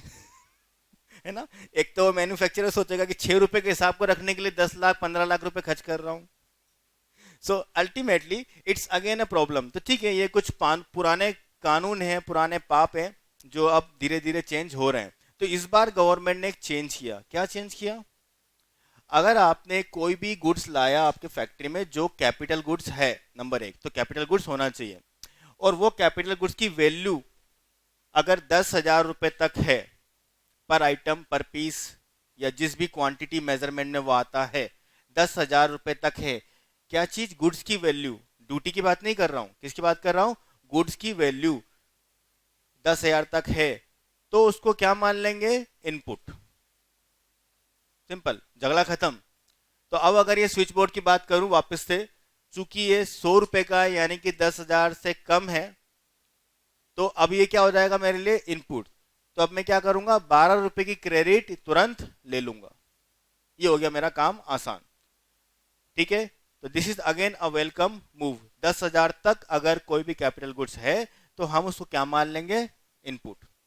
सिंपल। सेनवेट क्रेडिट रूल्स, आपको सेनवेट मिलता है कैपिटल गुड्स पे, इनपुट पे और इनपुट सर्विस पे।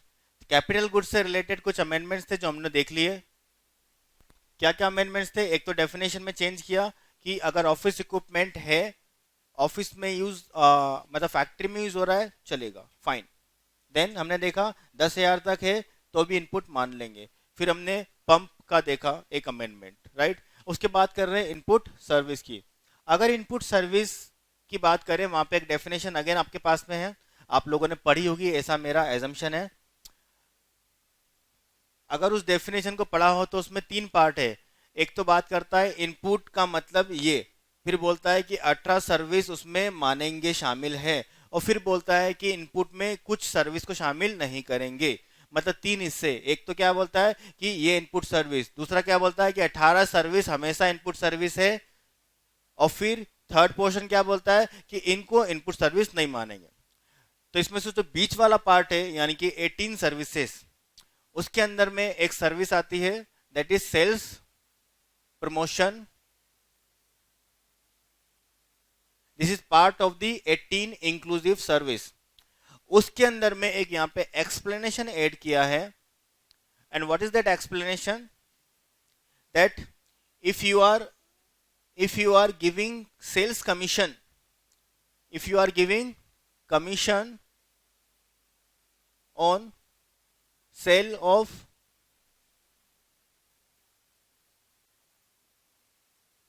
excisable goods, कमीशन देते हैं ना माल बेचने के लिए। तो अगर मैंने मेरा माल बेचने के लिए किसी को कमीशन दिया तो मेरे लिए बिजनेस का खर्चा है कि नहीं, हाँ।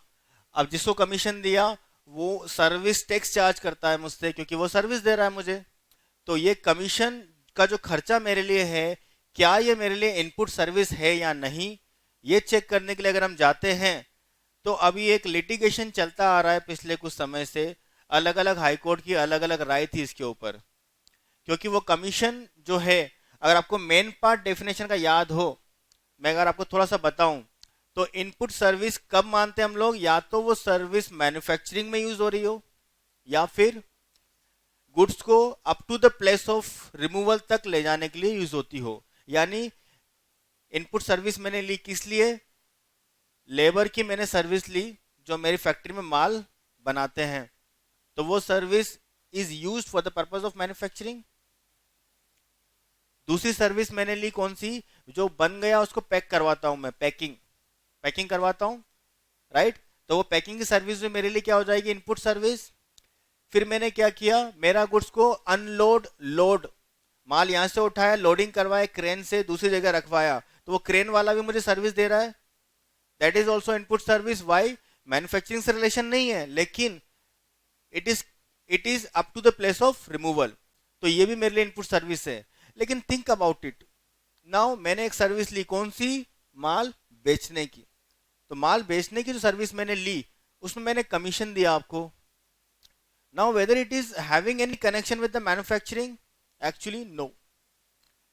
Is it having any concern up to the place of removal? Now it is a dicey enough. Now it is a dicey. किसी को लगेगा हाँ, किसी को लगेगा ना। अब इनके साथ ये दो प्रॉब्लम हमारे सामने हैं कि मेन जो पार्ट है हमारा उसमें तो कवर नहीं कर पा रहा है ठीक से, थोड़ा प्रॉब्लम लग रहा है। लेकिन अगर 18 सर्विस में गए तो एक सर्विस मिली कौन सी, सेल्स प्रमोशन। अब सब लोग लपक लिए इसके तरफ, बोला साहब हाँ ये तो सेल्स प्रमोशन है ना। सबने क्या बोला, साहब जो कमीशन दिया मैंने वो मेरी सेल को प्रमोट करने के लिए दिया है। तो जो बाल की खाल निकालने वाले लोग रहते हैं, इंटेलिजेंट लोग, उनका क्या कहना है, नहीं साहब सेल्स प्रमोशन मतलब क्या होता है कि मैं प्रमोट करता हूं मेरे प्रोडक्ट को। This is what you have done, you have not done any expenditure to promote your product, what you have done, you have actually given commission to sell the goods. Promotion is something else. Promotion मतलब क्या, मैं मेरे बारे में बता रहा हूं, मेरे प्रोडक्ट के बारे में, उसके लिए खर्चा कर रहे हो तो करो ना आप, मार्केटिंग पे खर्चा करो, that is allowed, that is covered as a sales promotion, but you have actually given a commission to sell the goods, it is not a sales promotion. तो ये एक झगड़े का विषय था। दो तीन सुप्रीम कोर्ट के डिसीजन इस पे आ चुके हैं, एक गुजरात हाई कोर्ट का, एक दिल्ली हाई कोर्ट का। अलग अलग वर्डिक्ट है दोनों के। मजे की बात यह है, गुजरात वाला बोलता है अलग, दिल्ली वाला बोलता है अलग। तो झगड़े के बीच में जब हमारी देश में जो नई सरकार चल रही है वो क्या काम कर रही है, ईज ऑफ बिजनेस। तो ईज ऑफ बिजनेस के नाम पे again there is a one more wonderful gift. Now they have added an explanation to this particular service. क्या एक्सप्लेनेशन ऐड कर दिया कि अगर कमीशन पे किया सेल पे एक्साइजेबल गुड्स के लिए तो that is a part of this service. तो अब क्या हो गया, झगड़ा खत्म। Now that commission is part of input service. Now in your exam how can it be asked, because it is a gray area, it is senvet and it is of course linked with the service। तो service tax और CENVAT ये तो दोनों मिलके वैसी धमाल मचा रहे हैं। तो क्वेश्चन आपको बड़े आराम से पूछा जा सकता है। चार तरह की सर्विस उसमें आपको दे दिया जाएगा। सेल करने के लिए कमीशन दिया एक्साइजेबल गुड्स के लिए, तो बताओ कि वो इनपुट सर्विस है कि नहीं। तो अब हमारा आंसर क्या होगा, हाँ। पहले अगर आता तो हमारा आंसर होता no, it is not cover in the definition, but as per the Gujarat high court decision Cadila health care it is a input service. तो पहले हम जवाब ऐसे देते थे, लेकिन अब मेरा जवाब आसान हो जाएगा। कैसे, क्योंकि अब तो डेफिनेशन में ही आ गया, मुझे कोई जरूरत नहीं है किसी हाई कोर्ट सुप्रीम कोर्ट के डिसीजन की। Simple.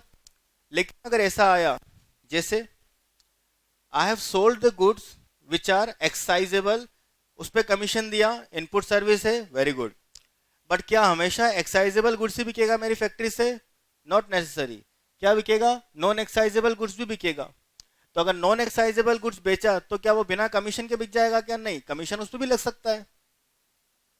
I have two product, one is a fan, second is a bench. Fan पे ड्यूटी है, बेंच पे नहीं है, तो बेंच आपका नॉन एक्साइजेबल और ये एक्साइजेबल, पर दोनों को बेचने के लिए कमीशन देता हूं कि नहीं, हाँ। दोनों पे सर्विस टैक्स लगेगा कि नहीं, हाँ। लेकिन एक का क्रेडिट मिलेगा, एक का नहीं मिलेगा। तो that is a distinction you have to understand. Done. So एक अमेंडमेंट आपको इनपुट सर्विस में। अभी तो सेनवेट की बात स्टार्ट ही करी है, तुम तो अभी से एकदम घबरा गए, सहमे हुए थे, शांत शांत।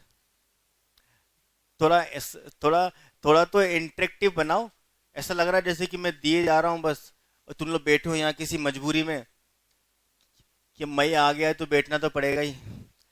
तो सिर्फ बैठ जाने से कुछ नहीं होगा, बैठे तो आप पहले भी कई बार हो, तो यूज करो, है ना, चलाओ इसको, थोड़ा ध्यान रखो।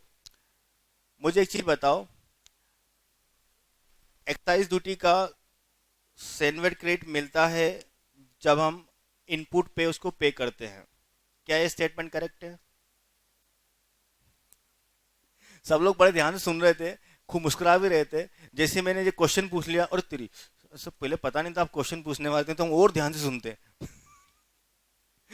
तो मेरा क्वेश्चन है, एक्साइज ड्यूटी पेमेंट करा मैंने किसके ऊपर, इनपुट के ऊपर, तो क्या उसका सेनवेट मिल जाएगा मुझे? हाँ, उसी का तो मिलता है, और उसका भी नहीं मिलेगा तो किसका मिलेगा? Very good. तो मतलब आप लोगों का ऐसा कहना है कि एक्साइज ड्यूटी का पेमेंट करते हैं इनपुट के ऊपर, है ना। मैं और उसको रिफाइन कर लेता हूँ, इनपुट और कैपिटल गुड्स दोनों, ठीक है। तो अगर हम एक्साइज ड्यूटी का पेमेंट करते हैं इनपुट या कैपिटल गुड्स के ऊपर तो सेनवेट मिल जाता है। Very good, fantastic. अब एक्साइज ड्यूटी मतलब क्या, व्हाट इज एक्साइज ड्यूटी? तो एक्साइज ड्यूटी का मतलब क्या होता है? एक्साइज ड्यूटी के अंदर में आपकी बेसिक एक्साइज ड्यूटी शामिल होती है, और फिर इसके अंदर एक और ड्यूटी शामिल होती है, एनसीसीडी, ठीक है। इसके अलावा और भी कई सारी ड्यूटियां शामिल होती हैं, additional duty of excise, right. तो इसको हटा देते हैं फिलहाल, राइट। मुद्दे पे आते हैं। तो जिसको आप एक्साइज ड्यूटी बोलते हो बड़े प्यार से, वो एक्चुअली एक्साइज ड्यूटी अकेले नहीं आती।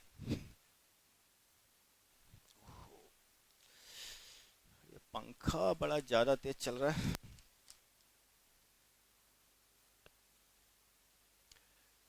सो एक्साइज ड्यूटी अकेले नहीं आती, उसके साथ में उससे कंपोनेंट होते हैं अंदर, जिसकी आपको शायद जानकारी ना हो, लेकिन वो होते हैं। तो अगर वो कंपोनेंट होते हैं, तो अब मेरा दूसरा क्वेश्चन कि अगर दो कंपोनेंट हैं, एक बेसिक एक्साइज ड्यूटी और एनसीसीडी, तो क्या दोनों का क्रेडिट मिलता है? The next question.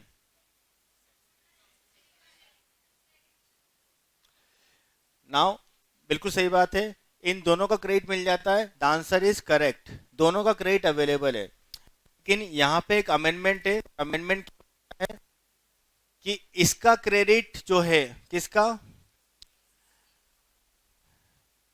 एनसीसीडी, क्या है ये, नेशनल कंटिजेंट कैलामिटी ड्यूटीज, यानी जब कहीं पे वो प्राकृतिक आपदा आ जाती है ना, वो आई थी वहां पे, कहाँ पे, नेपाल में, उत्तराखंड में आ गई थी ना, सब बह गया, खो गया, तो सब खराब हो गया, टूट गया, जो ब्रिज अगर थे कोई तो टूट गए, जो सड़क अगर थोड़ी बहुत जो थी टूटी फूटी वो खराब हो गई, तो उसको फिर ठीक से टूटी फूटी सड़क को बनाने के लिए खर्चा करना पड़ेगा ना, कि नहीं करना पड़ेगा, पैसे कहाँ से आएंगे, कहाँ से आएंगे, एनसीसीडी से आएंगे। Very good. तो अगर एनसीसीडी से पैसे आ गए हैं आपके पास तो गवर्नमेंट को पैसे मिल गए, लेकिन क्रेडिट दे देती है गवर्नमेंट, कितनी अच्छी बात है, लेकिन गवर्नमेंट ने कंडीशन डाली, क्या कंडीशन डाली, कि आप इसी क्रेडिट तो बुक कर लो, लेकिन क्रेडिट का अच्छा करते क्या हम लोग, अभी बहुत देर से बात कर रहे हैं, क्रेडिट ले लेंगे ले लेंगे ले लेंगे, करेंगे क्या, संभाल के रखोगे, दिखाओगे उसको कि हमारे पास इतनी है, जब मुझे एक्साइज ड्यूटी का पेमेंट करना होगा या मुझे सर्विस टैक्स का पेमेंट करना होगा, तो मैं चेक करूंगा कि कितनी सैनवेट अवेलेबल है, और उतना माइनस करने के बाद बचा हुआ सिर्फ मैं पेमेंट करूंगा। That is what advantage. तो ड्यूटी जो मैं बात कर रहा हूं CENVAT credit, it is nothing but like a cash for me, correct ना, क्योंकि वो नहीं होती तो मुझे कैश पेमेंट करना पड़ता। तो यहाँ पे ये मैं यूज कर सकता हूँ मेरा ड्यूटी का पेमेंट करने के लिए, एक्साइज ड्यूटी का, सर्विस टैक्स का पेमेंट करने के लिए। हाँ, यहीं पे रुकते हैं, तो यहीं पे प्रॉब्लम है। प्रॉब्लम क्या है कि एनसीसीडी का इस्तेमाल आप सिर्फ एनसीसीडी के पेमेंट के लिए कर सकते हो। That is what the amendment, right. तो ये अमेंडमेंट एक्चुअली इसी साल आया ऐसा नहीं है, ये पहले भी था, लेकिन पहले इसका रूप थोड़ा अलग था। पहले वहां पे प्रॉब्लम ये था कि एनसीसीडी का इस्तेमाल जो आपने मोबाइल फोन्स पे पे किया है उसका इस्तेमाल आप मोबाइल फोन के एनसीसीडी के लिए करोगे, मतलब वो रिस्ट्रिक्टेड था। अब एनसीसीडी किसी भी प्रोडक्ट पे हो तो एनसीसीडी का इस्तेमाल एनसीसीडी पे ही करना है। अब ये ज्यादा ओपन हो गया, मतलब अगर आप इसको ठीक से समझना चाहो, देर कुड बी प्रोडक्ट ए, इसके ऊपर आपको क्या लग रहा है, बेसिक एक्साइज ड्यूटी और एनसीसीडी, ये कितना लगा 100, और ये समझ लो कितना लगा 5, ठीक है। अब बाद में आपने, ये तो आपके लिए क्या हो गया, ए इनपुट, अब आपने बनाया फिनिश गुड्स, क्या बनाया आपने, बी, ये आपके लिए क्या है, फिनिश गुड्स। तो जरूरी नहीं है कि इस बी के ऊपर एनसीसीडी लगता हो। अब आपको बी के ऊपर क्या लगेगा, 120 एक्साइज ड्यूटी, और यहाँ पे कुछ नहीं, ऐसा हो सकता है क्या, ऐसा ही होता है, क्योंकि एनसीसीडी बहुत कम प्रोडक्ट पे लगता है, सारे प्रोडक्ट पे नहीं लगता। तो मैंने जिसको खरीदा उस पर तो लग गया, जिस पे मैं बना के बेच रहा हूं उस पर नहीं लगता। तो कुल मिला के मेरे पास क्रेडिट वैसे देखा रहा तो कितनी, 105, लेकिन मैं इसका पेमेंट करने के लिए 5 रुपए को इस्तेमाल नहीं कर सकता। आई हैव टू वेट कि कभी तो जीवन में मेरे इस प्रोडक्ट पे एनसीसीडी लगेगी, और जब लगेगी तब मैं इसका इस्तेमाल करूंगा। कब तक, कब तक, कभी तक भी, एक साल नहीं, कभी तक भी, जब तक आपकी हिम्मत है तब तक आपका चार्टर्ड अकाउंटेंट आपको अलाउ करता है कि आप इसको बैलेंस शीट में कैरी कर सकते हो, क्योंकि ये तो टैक्स हो गया। दूसरा एक और प्रॉब्लम होता है ना, जब ऑडिट होता है तो चार्टर्ड अकाउंटेंट आता है, फिर क्या बोलता है, this asset is actually losing its carrying value. मैं 4 साल से देख रहा हूं आपके 5 रुपए यहाँ पड़े हैं, हिलते ही नहीं है, actually it is not having any economical benefits, तो क्यों ना इसको प्रॉफिट एंड लॉस में चार्ज कर दिया जाए। ऐसे कुछ अकाउंटिंग स्टैंडर्ड है, मेरा थोड़ा लिमिटेड ज्ञान है उस तरफ, पर मुझे पता है कि ऐसा होता है, राइट। तो वो चार्टर्ड अकाउंटेंट अगर अलाउ करता है तो आप कैरी कर पाओगे, तो अगर कैरी कर पाओगे तो जब भी जरूरत पड़ेगी तो यूज भी कर पाओगे। सही बात है क्या, right. So this is one amendment here regarding NCCD.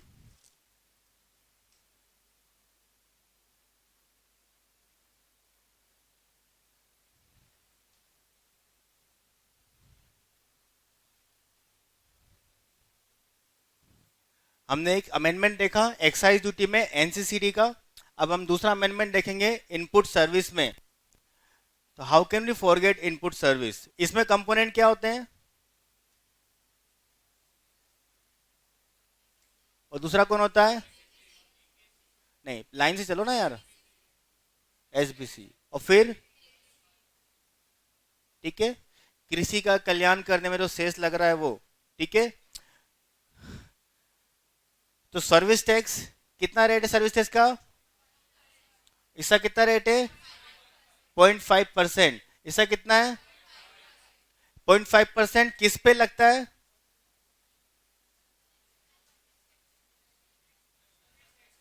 चलो, तो आपकी दुविधा थोड़ी कम कर देता हूं।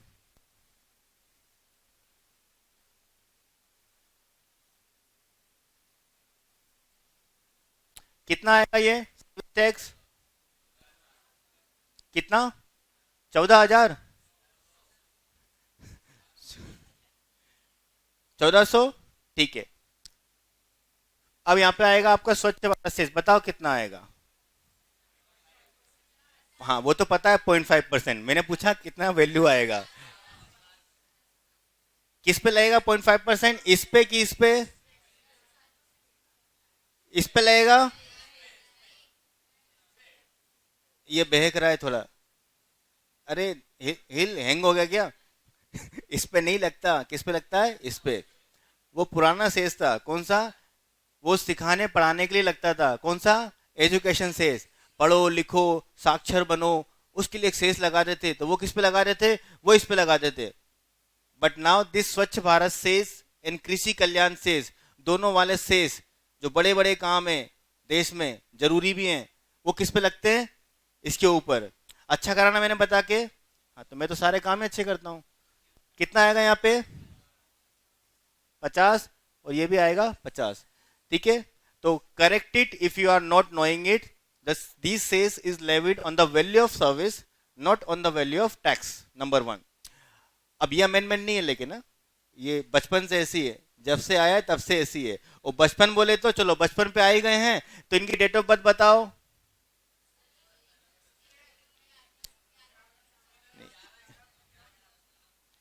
इसकी मतलब नाम है यार, ऐसा मतलब इनको नाराज मत करो।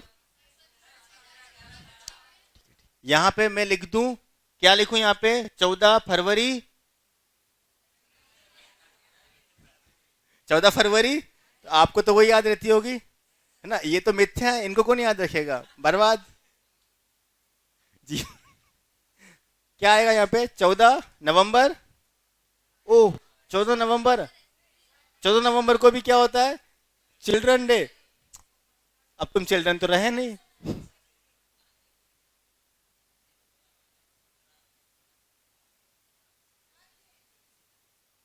हाँ एसबीसी का ही है वो।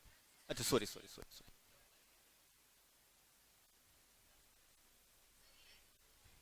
और इसका क्या है?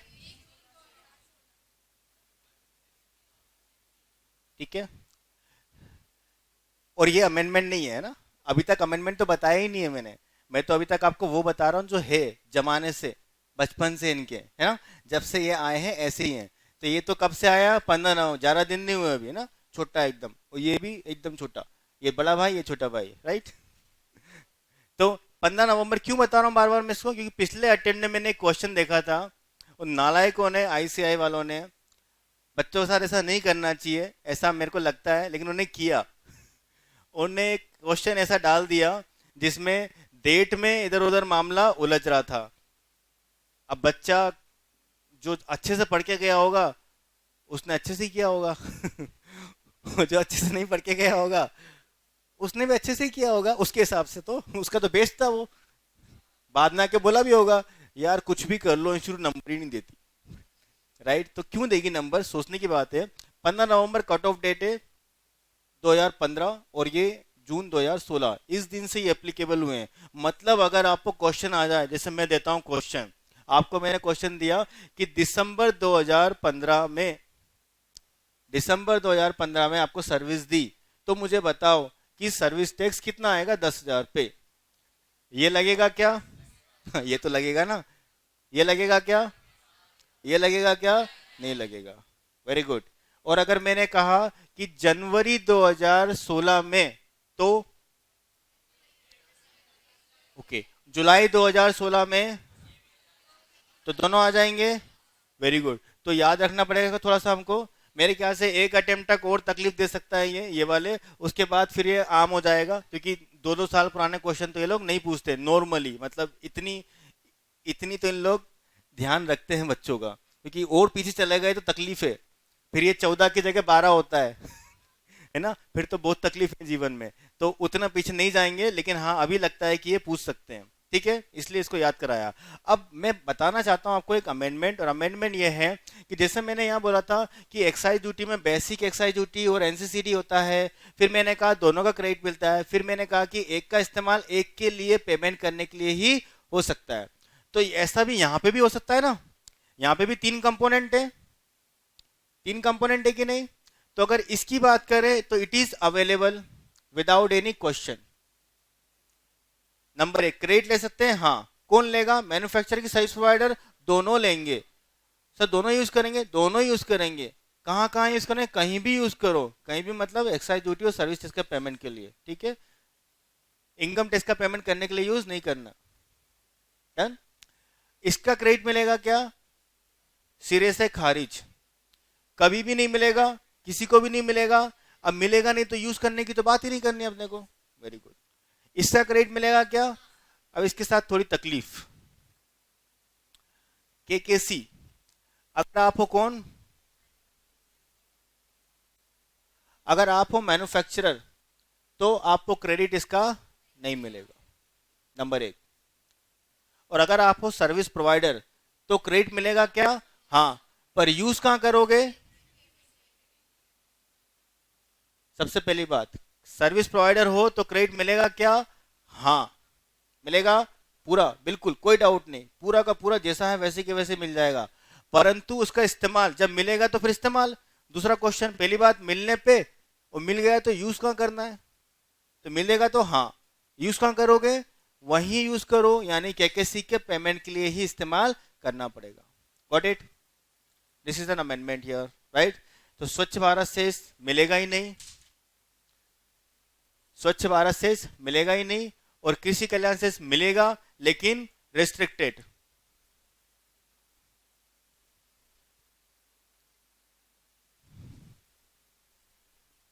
मैन्युफैक्चरर को कृषि कल्याण से मिलेगा क्या? Come back to the provision.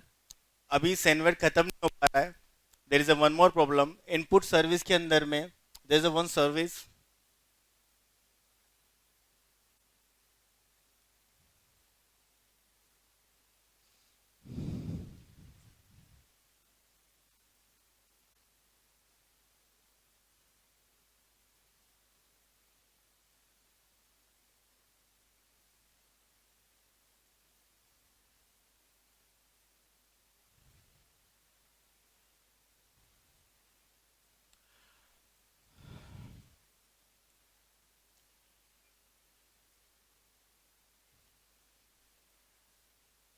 there is an input service named as assignment of right to use the natural resources, right. Suppose करो कि आप लोग सब बड़े बड़े बिजनेस हाउसेस हो। सपोज करो, सपोज करने में क्या आता है ना। आप लोग बड़े बड़े बिजनेस हाउसेस हो, मान लो कि आप और मैं कौन हूँ? गवर्नमेंट। अब आप इतने बड़े तो मैं तो कंपेरेटिवली थोड़ा बड़ा होना पड़ेगा। मैं कौन हूँ? गवर्नमेंट। तो आपका जो बिजनेस है वो क्या है? आप कोयले की खदानें आपको चाहिए, क्यों? क्योंकि आपका बिजनेस क्या है? कोयला निकालना और उसको फिर आगे प्रोसेस करना, बेचना, उससे पैसे बनाना। तो आपको चाहिए कोयला।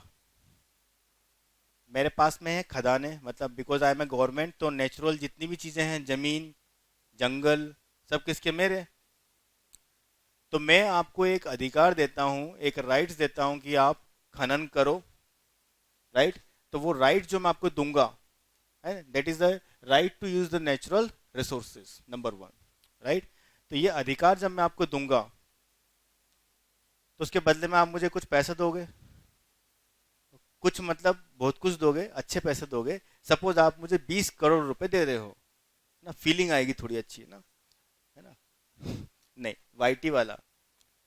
तो 20 करोड़ रुपए आप मुझे दे रहे हो because I am giving you a right to use my natural resources. तो पहले तो ये समझाओ मुझे, सब लोग ध्यान से अच्छे से, समझदार बच्चों की तरह, इस पे सर्विस टैक्स लगेगा कि नहीं लगेगा? क्या ये सर्विस है? क्या ये सेल है? क्या ये मैन्युफैक्चरिंग है? या ये कुछ और है? क्या क्या हो क्या रहा है? क्या चल क्या रहा है? Is there any service which I am giving to you? क्या मैंने कोई सर्विस दी आपको? नहीं ना। बिल्कुल ऐसी ही उम्मीद थी मुझे आप लोगों से, है ना? आप लोगों से मुझे ऐसी ही उम्मीद थी, इसीलिए मैंने सोचा पहले यही पूछ लूं, क्योंकि अमेंडमेंट सिखा रहा हूं, इतनी बड़ी बड़ी बातें कर रहा हूं, और अभी तक आपको यही नहीं पता सर्विस क्या होता है। सर्विस मतलब क्या होता है आपके हिसाब से? सर्विस मतलब क्या? Any activity. अच्छा, मतलब कि आपको ये डेफिनेशन याद है? इसको क्या बोलते हैं हम लोग? याद करना। क्या बोलते हैं इसको? याद करना। याद तो है। जैसी मैंने पूरा सर्विस की डेफिनेशन बताओ, any activity for a person consideration, 5 को हटा दो, जी हो गई डेफिनेशन। सर नंबर चाहिए 4। हाँ ठीक है। और फिर मैंने एक एक्टिविटी बताई और पूछा बताओ सर्विस है क्या? हाँ, नहीं सर्विस नहीं। क्या है ये? What is this? हमको अप्लाई भी तो करते आना चाहिए। देखते हैं, अप्लाई करते हैं। क्या मैंने कोई एक्टिविटी की आपके लिए? Yes, I have given you rights. क्या कंसिडरेशन अवेलेबल है? यस, आप 20 करोड़ दे रहे हो, और क्या कंसिडरेशन चाहिए, है ना? क्या एक से दूसरे के लिए हो रहा है? Yes, you are different, I am different. मैं अलग पर्सन हूं, आप अलग पर्सन हो। तो हमारी बेसिक मूलभूत आवश्यकताएं पूरी हो गई। हाँ। अब फिर उस सेक्शन में, सेक्शन 65B44 जो सर्विस का डेफिनेशन है, उसमें फिर 5 तत्व हैं, पंच तत्व, है ना? वो बहुत जरूरी है। अगर आप उसमें कहीं आ गए तो सर्विस नहीं है, अदरवाइज सर्विस है। तो चेक करते हैं उस पांचों में। पहला आइटम, कि मैंने एक ऐसा एक्टिविटी किया जिसमें सिर्फ ओनरशिप ट्रांसफर होती है। तो ऐसा कुछ हो रहा है क्या यहाँ? क्या मैंने आपको दे दिया क्या? ये नहीं, ये तो मेरे ही है। आपको सिर्फ इस्तेमाल करने के लिए दिया है। जब इच्छा होगी तब किक मार के बाहर, दूसरा अंदर, आप बाहर, राइट? तो I have not given ownership, number 1। फिर दूसरा उसमें आइटम था, एम्प्लॉई एम्प्लॉयर को सर्विस देता है। No, you are not my employ, I am not your employer, nothing. फिर क्या एमपी एमएलए वाला कोई पॉइंट है? कोर्ट फीस का कोई पॉइंट है? क्या कोई मनी में सिर्फ ट्रांजेक्शन हो रहा है? एक्शनेबल क्लेम में कोई ट्रांजेक्शन हो रहा है? नहीं। तो मतलब पंच तत्व तो खत्म हो गए। मतलब ऊपर की जो मूलभूत कंडीशन थी वो पूरी हो गई। तो फिर ये सर्विस है। This is the mechanism to decide whether an activity, whether a transaction service is not. अगर आप ऐसे डिसाइड नहीं करते हो तो आप मान के चलो कि जब ऐसी चीजें आएंगी तो आप डिसाइड नहीं कर पाओगे। आपको जो सर्विस पता है, आप सिंपल इसमें पूछो, मैं पढ़ा रहा हूं बताओ सर्विस है कि नहीं? हाँ सर सर्विस है। Very good. वो जो आपका गाड़ी रिपेयर करता है सर्विस है कि नहीं? हाँ सर सर्विस ही है, वो तो पता है हमको, हमने देखा सर्विस टैक्स लगता है। हाँ। लेकिन जब ऐसी चीजें आ जाएंगी, और ऐसी चीजें बिजनेस में बहुत सारी होती है, तो छोटा सा एग्जाम्पल है, राइट? Simple example. तो यहाँ पे एक्टिविटी होगी, कंसिडरेशन होगा, और वो 5 में से कवर नहीं है तो सर्विस तो है। तो मुद्दे की बात आती है, सर्विस है, ओके। अब जब सर्विस है तो क्या इस पे सर्विस टैक्स लगेगा? दूसरा क्वेश्चन। तो सर्विस, मैंने कौन हूं? गवर्नमेंट। सर्विस कौन दे रहा है यहाँ पे? गवर्नमेंट। तो कहीं आपको कुछ याद आ रहा है कि गवर्नमेंट सर्विस देती है? तो या very good very good very good. तो क्या लिखा था वहां पे? All services provided by government local authority covered in negative list, है ना? ऐसी था ना? बट क्या सारी सर्विसेज कवर्ड है क्या? नहीं। तो 4 को छोड़ के कौन सी 4 कवर नहीं है? नहीं नहीं नहीं, वो तुम्हारा याद का वो सुनना नहीं है। मेरे को ये बताओ कि ये वाली कवर है कि नहीं? चेक करो। क्योंकि मैं कौन हूं? गवर्नमेंट। तो गवर्नमेंट दे रहा है ये तो ठीक है, लेकिन उन चारों में चौथा नंबर का एक पॉइंट है, बड़ा प्यारा सा और छोटा सा, simple. Any service to business entity, any service to business entity. आप कौन हो? पहले बताया था ना मैंने, पहले बताया था ना, आप कौन हो? Business entity. चूंकि आप एक बिजनेस एंटिटी हो तो ये सर्विस नेगेटिव लिस्ट में कवर नहीं है। तो एक बात तो क्लियर है कि सर्विस है, दूसरी बात ये भी क्लियर है कि ये नेगेटिव लिस्ट में कवर नहीं है। अब जब नेगेटिव लिस्ट में कवर नहीं है मतलब सर्विस टैक्स लग जाएगा, पक्का है क्या? नहीं, अभी आपका एग्जामिशन बचा है, आपका एग्जामिशन भी अभी बचा है। तो अगर आप वो एग्जामिशन में जाओगे, जाओगे, इच्छा है, 63 है, 63 है, 63, 63। तो 63 में अगर आप जाओगे तो पाओगे कि ये सर्विस वहां पे नहीं है। तब जाके अब मुझे समझ में आ रहा है कि हाँ इस पे सर्विस टैक्स लगेगा। डन।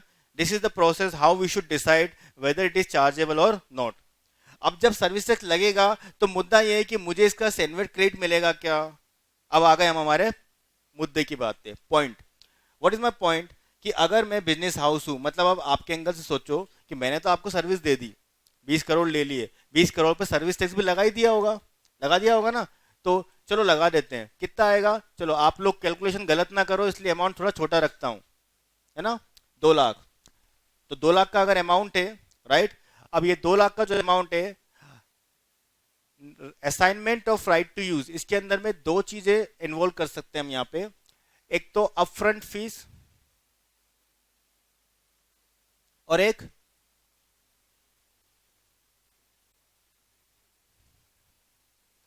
Periodical charges. मतलब एक तो मैं आपसे लेता हूं, साहब मैंने आपको अधिकार दिया ना, लाइसेंस दिया ना, आप अभी के अभी 20 करोड़ दो, डन।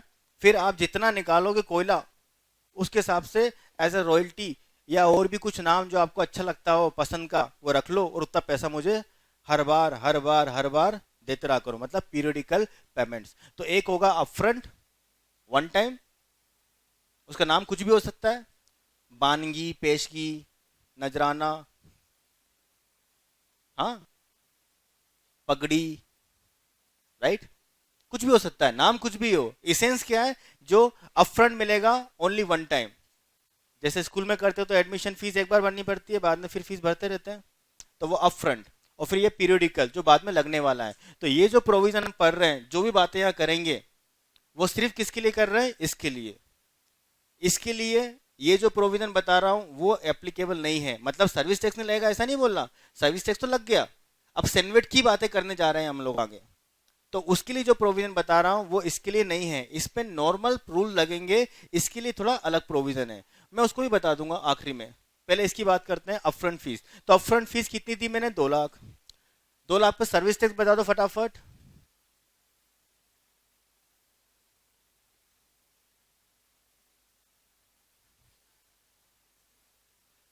हाँ, आप लोग की तरह मेरी आदत मत बिगाड़ो। आपको तो मुझे पता है 15 ही निकालने का है, बड़े लोग तुम लोग, है ना, टाइम का ना पाए इतना, 15 निकालते हो सिर्फ तुम लोग, है ना। कितना आएगा यहाँ पे? 28।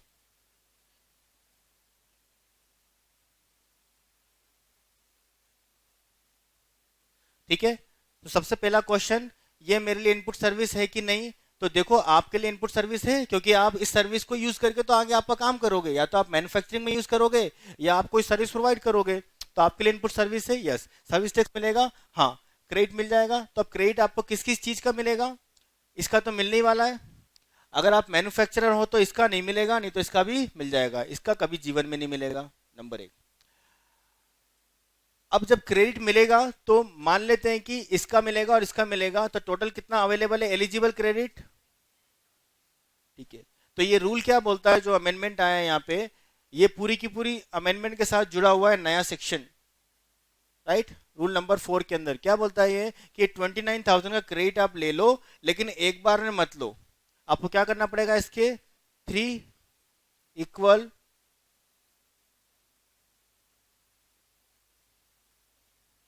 Equal instalment. मतलब क्या करेंगे? 29,000 को 3 से डिवाइड करो, 9,667। मतलब पहले साल, जिस साल आपने ये सर्विस लिया है, पहले साल आप क्या करोगे? सिर्फ 9,667 रुपए का क्रेडिट बुक करोगे। फिर दूसरे साल बाकी के, और फिर तीसरे साल बाकी के। मतलब जो हमने कैपिटल गुड्स में सीखा था 50-50 का कंसेप्ट, वो अब सिर्फ इस एक इनपुट सर्विस पे एप्लीकेबल कर दिया गया है, नंबर एक। तो कुछ बड़ी बात नहीं है, यहाँ तक मामला सिर्फ इतना ही चेंज हुआ है, सेनवेट तो मिलेगा, सिर्फ 3 इक्वल इंस्टॉलमेंट में मिलेगा, दैट्स ऑल। क्लियर है point? This is one amendment. अब इसके साथ दूसरी समस्या, कुछ अगर तारीखों का उल्लेख करें, मान लो कि ये जो आया था वो कब आया था, 12 जून 2016 हो गया ये। तो 12 जून 2016 साल कौन सा है ये, 16-17।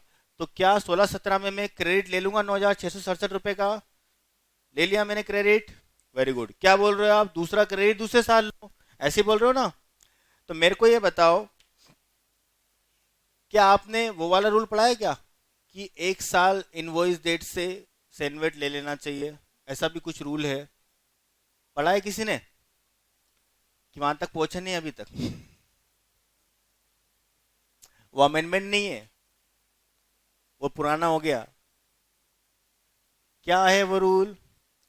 तो वो पता हो तो यहाँ पे फिर इसकी समझने में मजा आएगा, कि पहले वो समझाना पड़ेगा। ठीक है, बियॉन्ड ऑफ माई, मतलब मुझे तो पता ही, आप लोगों को नहीं पता, कोई डाउट ही नहीं है। क्या रूल पढ़ा हम लोगों ने? एक रूल है, वो ये बोलता है कि अगर इनपुट और इनपुट सर्विस का आप सेनवेट लेते हो, किसकी बात कर रहा हूं, किसकी बात नहीं करी, ये बात ध्यान रहा करो, इनपुट और इनपुट सर्विस। अब मैं इससे 2 मिनट हट रहा हूं, आपको नॉर्मल प्रोविजन बता रहा हूं पहले। तो इनपुट और इनपुट सर्विस का अगर सेनवेट लेना है तो एक कायदा है, वो कायदा क्या बोलता है कि इनकी इनवॉइस डेट से, मतलब इनपुट या इनपुट सर्विस का जो भी इनवॉइस डेट होगा, जैसे मेरे केस में क्या है, इस इनवॉइस की तारीख से 1 साल के भीतर भीतर आपको सेनवेट आपकी रिकॉर्ड में बुक करना पड़ेगा, नंबर 1। और अगर नहीं कर पाए तो जल्द से करो, फिर मजे करो, छोड़ दो, भूल जाओ। अब जब 1 साल में नहीं कर पाए तब नहीं हो पाएगा तुमसे, मत करो, छोड़ ही दो। मतलब 1 साल में अगर बुकआउट नहीं किया सेनवेट तो लॉस। ये भी वैसे एक अमेंडमेंट है, लेकिन इस साल का नहीं है, इसको आए हुए तो 1.5 साल हो गया। सबसे पहले 2014 में आया था, फिर 2015 में इसमें एक अमेंडमेंट हुआ था, और आज की तारीख में ये एस्टेब्लिश्ड रूल है, यानी कि 1 साल में क्रेडिट लो, नहीं तो छोड़ दो। कैपिटल गुड्स में ऐसा कोई कायदा नहीं लगता, कैपिटल गुड्स में कोई नियम नहीं है कि 1 साल में लेना है, 2 साल में लेना है, क्योंकि वहां तो बोला ही है ना उन लोगों ने कि 50% अगले साल लो, वो तो खुद ही बोलते हैं। तो वहां पे 1 साल का पंगा नहीं है, लेकिन इनपुट और इनपुट सर्विस में है। तो अगर उसको ध्यान में रखते हुए हम अब सोचे, उसको ध्यान में रखते हुए अगर हम सोचें, तो पहले साल में ये क्रेडिट तो मैं ले लूंगा, सोचना बड़ा ध्यान से। लेकिन जब दूसरे साल दूसरी किस्त लूंगा, तो हो सकता है कि 1 साल का पीरियड खत्म हो गया हो, और दूसरे साल में हो सकता है तुम किसी तरीके से बचा भी लो, लेकिन तीसरा तो साल पक्का है कि 1 साल खत्म हो जाएगा। मतलब एक तरफ आप बोल रहे हो कि 3 इंस्टॉलमेंट में लो, दूसरी तरफ आप ही ने बोला है कि 1 साल के अंदर अंदर लो, तो ये तो मतलब कैसे होगा फिर? तो फिर एक और अमेंडमेंट, तो फिर एक और अमेंडमेंट, सिंपल। क्या अमेंडमेंट? कि अगर ये वाली सर्विस है तो उस पर वो 1 साल वाला रूल नहीं लगेगा, सिंपल। करेक्ट है कि नहीं? तो अमेंडमेंट ये वाला है, लेकिन इसमें एक टेक्निकल डिफिकल्टी है, उसकी वजह से वो एक और अमेंडमेंट किया। क्या अमेंडमेंट किया? कि 1 साल वाली कंडीशन इस वाली सर्विस पे, सिर्फ इस वाली पे, इस वाली मतलब इस वाली पे, इस पे नहीं। मतलब पीरियडिकल पेमेंट्स हो रहे हैं तो उसका सेनवेट 3 साल में नहीं मिलता है। किसकी बात कर रहा हूं? इसकी। इस पे 3 साल में नहीं मिलता है, इस पे तो इमीडिएट मिल जाएगा। तो अगर इमीडिएट मिल जाएगा तो इस पे 1 साल के अंदर अंदर ही लेना पड़ेगा। Am I clear? सब लोग समझ पा रहे हैं बात? एक सर्विस 2 हिस्से, एक के लिए अलग, दूसरे के लिए अलग। This is normal provision, this is exceptional provision. तो इस एक्सेप्शनल प्रोविजन में एक तो हमने ये डिस्कस किया कि 3 इंस्टॉलमेंट में लेंगे, दूसरा डिस्कस किया कि 1 साल तक कंडीशन इस पर नहीं लगेगा, और अब तीसरा डिस्कस करने वाले हैं। तो तीसरा डिस्कस करने से पहले वो 2 आप अच्छे से समझ चुके हैं क्या? किसी को अभी भी इसमें कोई डाउट हो पूछ सकते हो, ठीक है? तो मैं तीसरे की बात करूं। सपोज करो कि 12 जून 2017 को, सॉरी 12 जून 2016 को मैंने ये 2 लाख रुपए पे राइट्स लिया, मैंने सर्विस टैक्स पे किया, मैंने खुशी खुशी इतना क्रेडिट ले भी लिया, ठीक है। अब होना क्या चाहिए था कि 17-18 जब साल चालू होगा तो मुझे बाकी का क्रेडिट ले लेना चाहिए। ठीक है, तो सपोज करो कि हम 17-18 में आ गए, है ना, और तारीख कौन सी है, 10 अक्टूबर 2017। ठीक है, दिस इज द डे। इस दिन क्या हुआ, इस दिन क्या हुआ, ये जो राइट्स था,